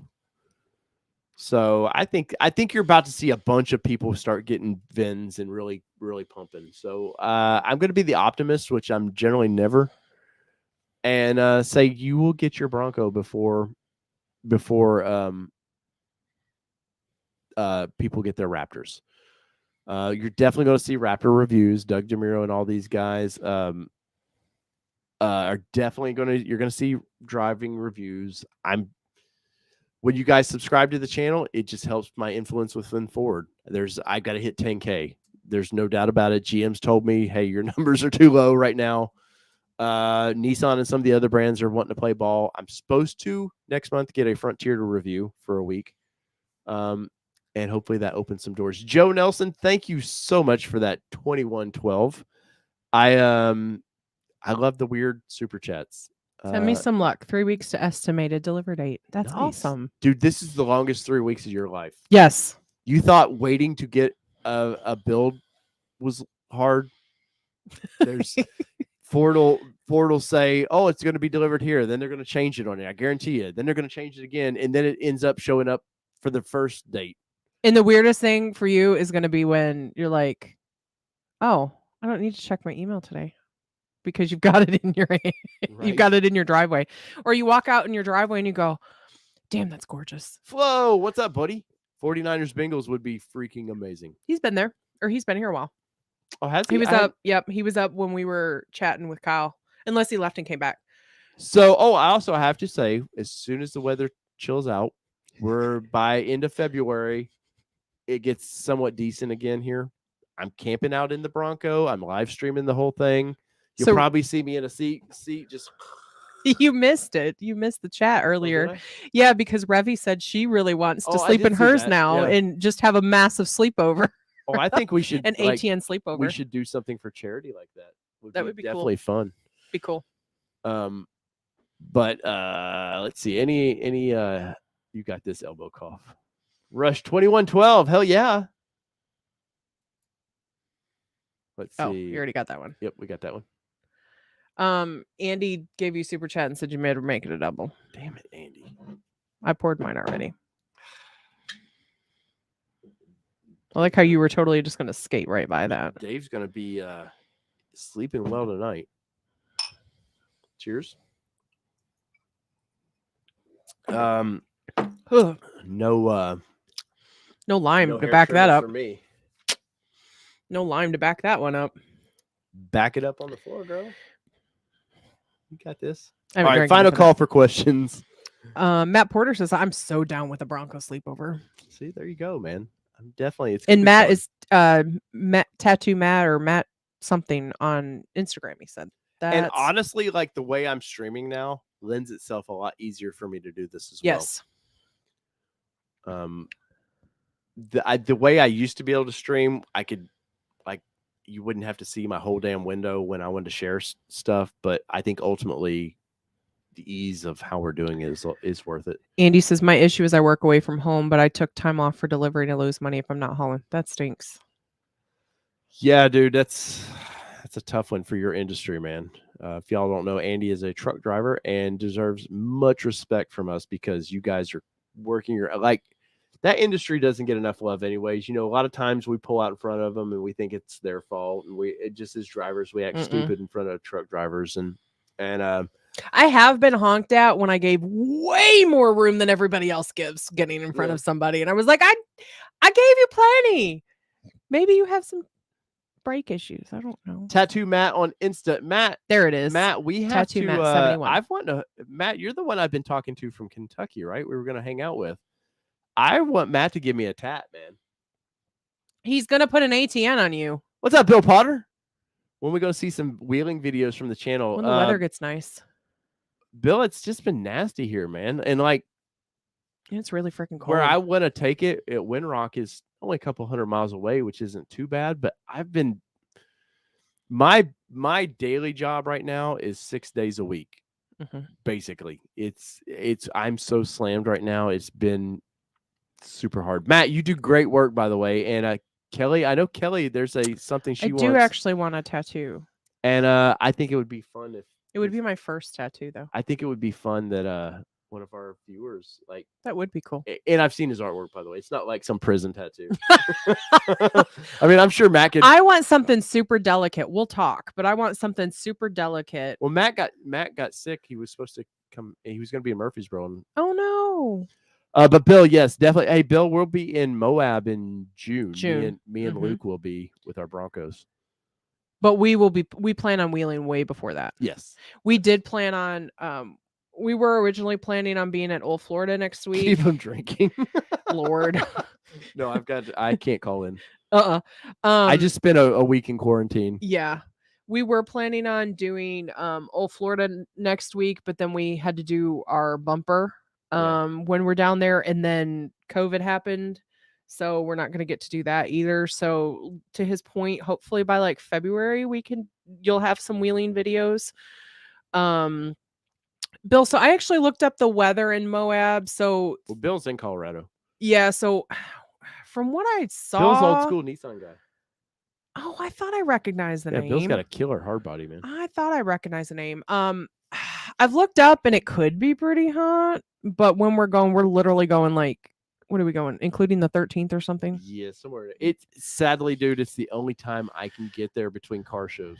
Well, for lifestyle off-road too, because his wife works in the school system. So Jenna is a teacher, so it's kind of a so this kind of a tight window. And October wouldn't have worked for us because we've got SEMA in the fall. I don't want to be with a bunch of rookies. Wow. No, I want to. So that sounded shitty, but so I ran a Nissan event for 11 years. This is our first vacation. And this is the first time that me and Luke, who helped me run that event, have been able to sort of like, I just want to go wheel, and it's just us having fun. Mm-hmm. And trust me, when you're running an event for 11 years, at some point, and we had amazing people, mm-hmm. But at some point, it gets to not be fun. And it becomes a business of trying to make sure everybody else's vacation they have a good time. And I don't get to have a good time. And we had the last 2 years of the event, man. At the end of it, me and you just would sit on the bed, not crying, but just like exhausted. Just fuck, man. I can't. This isn't fun. Mm-hmm. So Moab is just. I know it's going to be hot, but it's going to be fun for us. Well, and having run those events for years, it is a beast. Yes. Like, it is an absolute beast. People do not realize what goes into putting on an event like that. Atomic Snowfall, Chiefs fan. Hey, we beat you one time, Atomic. I'm just talking shit because we'll probably lose. I hope it is a good game though. But yeah, the and we're kind of control freaks, so we also don't want to go to an event necessarily on our vacation and be like, oh, we would have done this, or and that's my vodka talking. Fucking Tim, you've crossed the 3-hour mark. Sorry, Tim, we're about to end this. We are about to end this. Stop buying me drinks. But yeah, so it's really, our thing is just going to be totally laid back and just our like first chilling. Trip, it's our first vacation. With our daughter. Yeah, she's been whining forever. Why do I not get to go on these trips with you? Well, because we wasted an entire week of our vacation putting on our event. So now we've got that week back. So we're going to be doing that with her. And Bronco 78. We trust me, we have control issues. So we tend to. I see poorly run events, and it's like kicks my ass of like, stay out of it. Stay out of it. And it's not because we're assholes that we do that. We just go, man, this could really be done differently. This could have been done this way. There's a lot of potential there. So it's not like a we talk shit kind of a thing. It's really just a like, that's our experience, and we like, oh, we could have done this differently. This. So last night turning into a werewolf. What? Oh God. Nope. There was something else I was going to say.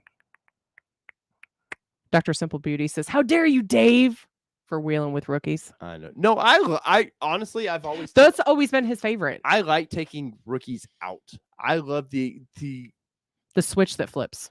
Yes, you see somebody. We would take stuff here at Windrock Park, and they would cross this old rickety wooden bridge. You didn't need 4-wheel drive, but the rookies would want to put their truck in 4-wheel drive, and they're learning, and the excitement of helping people learn this kind of hobby or sport. I love it. But at some point, like I had a overly capable solid axle swap Nissan Xterra that didn't get to be used because what we were doing with it wasn't it. I could have done it with a go-kart almost, and it wasn't. I just didn't get to enjoy that vehicle, so I sold that vehicle. Kelly, your Xterra was pretty capable, but we didn't get to use the potential of it because we were constantly taking newer people out. Once again, I guarantee you, I sold a ton of vehicles for Nissan. Yes, and just I need some time for me. Yeah, and so we really about 2 years ago decided, hey. Like, we're softball coaches as well. And I'm on the board for the softball league. I said this is my last year doing that because it's time for me to be me for a while. So, yeah, because we've committed a lot of life to a lot of that, which, don't get us wrong, we absolutely love the coaching thing. We enjoy all of those things, but it definitely is time to be able to sit back and enjoy. I know. Omnipotent Elon is always about me beating you up. I know. Always. This is turning into a BDSM channel somehow. Wow. And I don't even ever beat you up. It's a funny thing. A little spanking, Let's see. I use 4x4 on the interstate south of Chicago Sunday at 145 miles per hour. Nice. Hey, I do have a question about that. Okay, so something popped up in one of my ladies groups, and I really wanted to fight this lady on it, but it just really wasn't worth it. Catty all of a sudden. It just really wasn't worth it. She was like, Anybody else have issues with their 4 auto? She's like, I just use it all the time, and now it's giving me this error code. I have to take it in and get work on it. So several of us were like, you shouldn't be using 4 auto all the time. She's like, well, it's like all-wheel drive. Like, read it. And then she puts like a picture of the manual or some kind of something up. Yeah. And I really just wanted to be like, you're kind of being an idiot right now. Like, this is not an all-wheel drive thing. This is not something you should do. So am I wrong? No, 4 auto. I mean, you can use it in rain because it's only gonna feel. Yeah, because it did say like slip or whatever. Because the way my understanding is for this vehicle, which is a lot like a lot of vehicle is, the hubs only kick in. They're computer controlled, so they only kick in when it's necessary in 4 auto. Okay. So this wheel may kick in, but not this one if it feels any sort of slipping. But you don't want to run that on the highway just because. That's what I was thinking. Because your transfer case, the way these modern ones are now, they're always spinning anyways, which kind of sucks for fuel economy. And then usually the ABS kicks in and locks the hubs in, and that's what kicks the 4-wheel drive in. But no, I would not suggest just keeping it in 4 auto just to keep it in 4 auto. I played with the 4 auto in snow. Mm-hmm. Good reason to do it. You could get some slippage. But no, early on, there was a lot of people who bought Broncos who thought, oh, it just makes it like a Subaru or something. No. Don't use it unless you need to use it. So Devin says sport mode defaults to 4A. Cigar Texas says 4A is what my Bronco defaults to. Mine defaults to too high. Mm-hmm. So that could be, is it because you were in 4A before you shut it off? Yeah, that's what I'm wondering. Because it does, doesn't it? It'll stay there. Yeah. Oh, and I will say this. I don't know if we talked about this or not, but the sway bar disconnect on this is so much easier than it was in the Jeep. Remember when we were in the 392? Yeah. Because it actually turns off. Well, the Jeep, you got to damn near be perfectly flat for it to kick in. You can't do it under load. Matt Porter says, I drive in sport all the time since I got it in 4Scan and it's 4A, so I guess I probably shouldn't.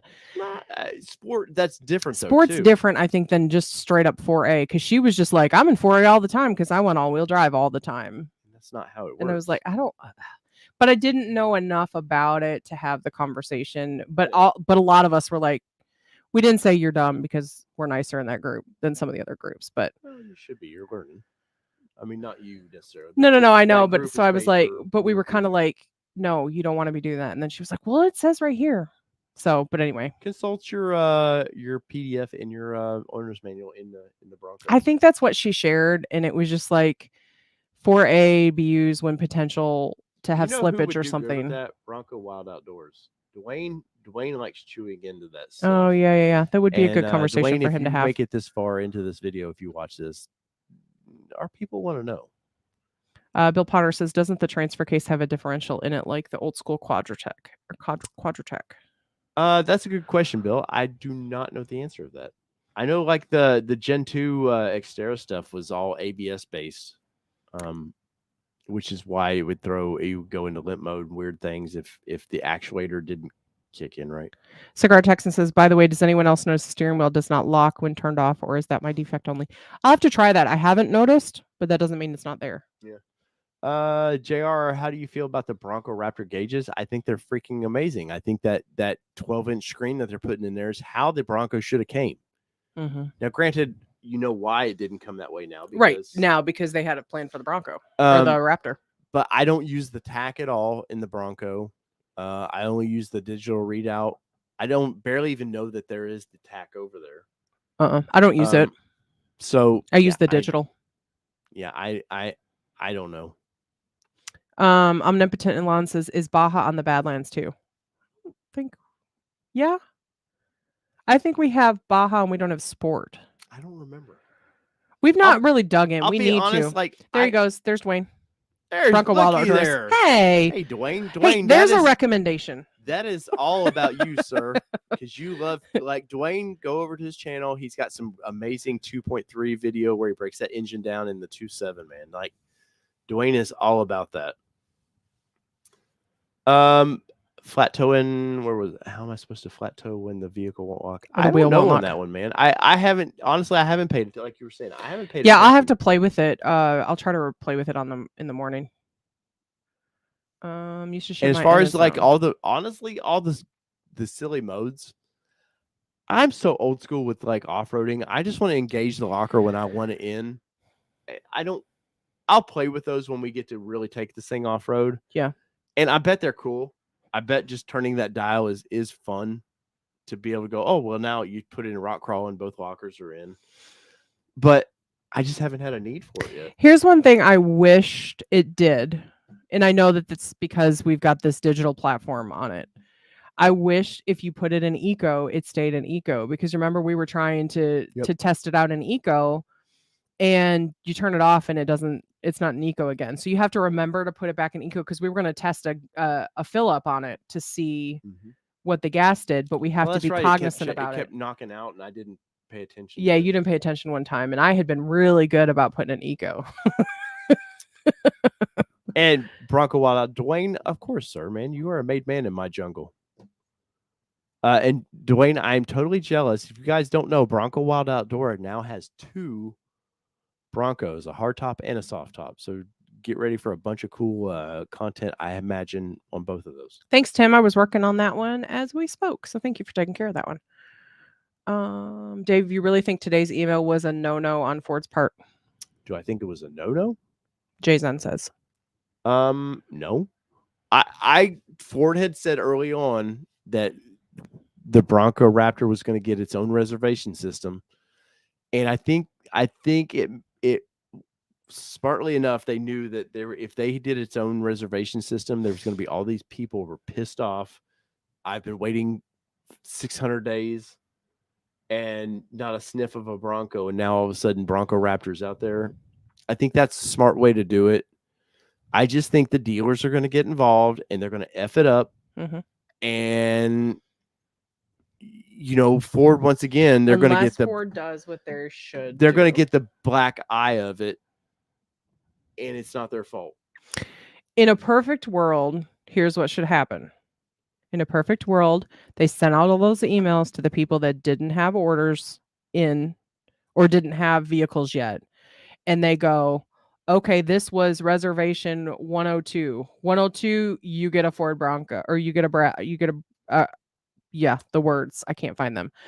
You get this one. And then 102, you get one. I don't care where you are in the country, you get one. Yeah. So that would be the perfect world situation. And then Ford says, hey, dealer, your customer has a Bronco allocation for your dealership.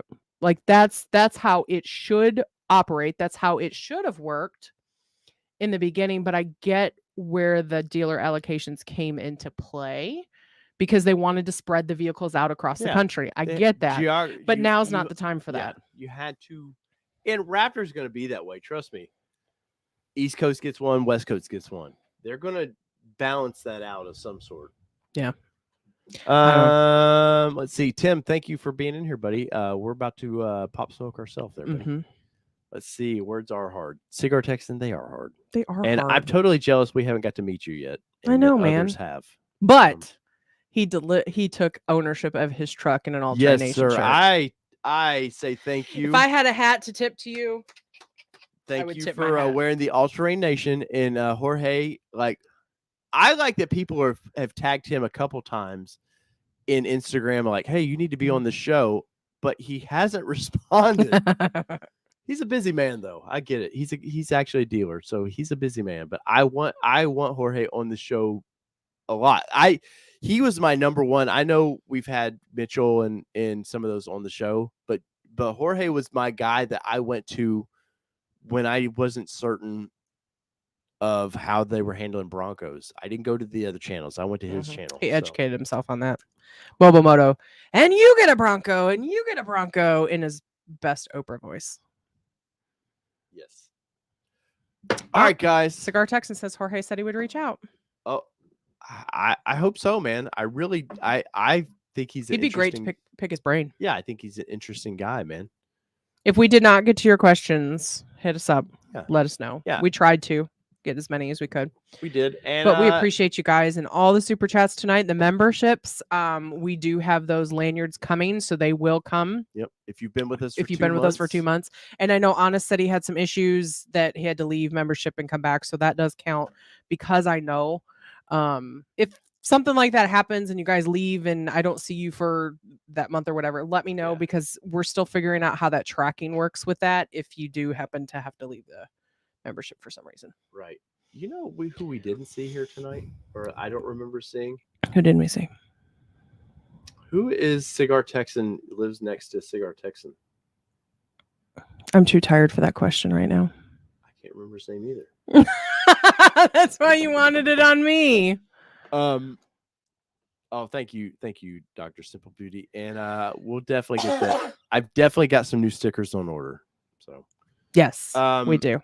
In Peugeot. And Peugeot, there it is. And Peugeot's MIA. That's it. I know. He's spending time with other Bronco owners, and he's forgot about the OGs. Ooh, wow. That it must be the call of the flashy bumper has got him. Andy, Patreon will count. I just need to figure that out too, because Dave's been doing Patreon longer than I've been doing. The call of the flashy bumpers has. I can't believe you're pulling shit right now. Right as we're getting ready to end, we did really, really well. I know. Well, I'll shake my booty. We'll be all right. Oh my God. I'm done with you. I'm done with you. So whether it be 2-wheel drive, 4-wheel drive, it does not matter what you drive because hopefully you guys enjoyed it. That's one of my favorite interviews we've done tonight. So, yes, I would agree. I enjoyed Kyle a lot in there. So 2-wheel drive, 4-wheel drive, it does not matter what you drive. This has been your All-Terrain Nation. And sadly, we didn't go 4 hours, but we did over 3. I'm really tired. I am really tired too. What are we, Kelly? We're out. Peace, everybody. I don't know what's coming next. Just stay with us. Stay tuned. Ta-da-ba-ba-da-bum. Oh, and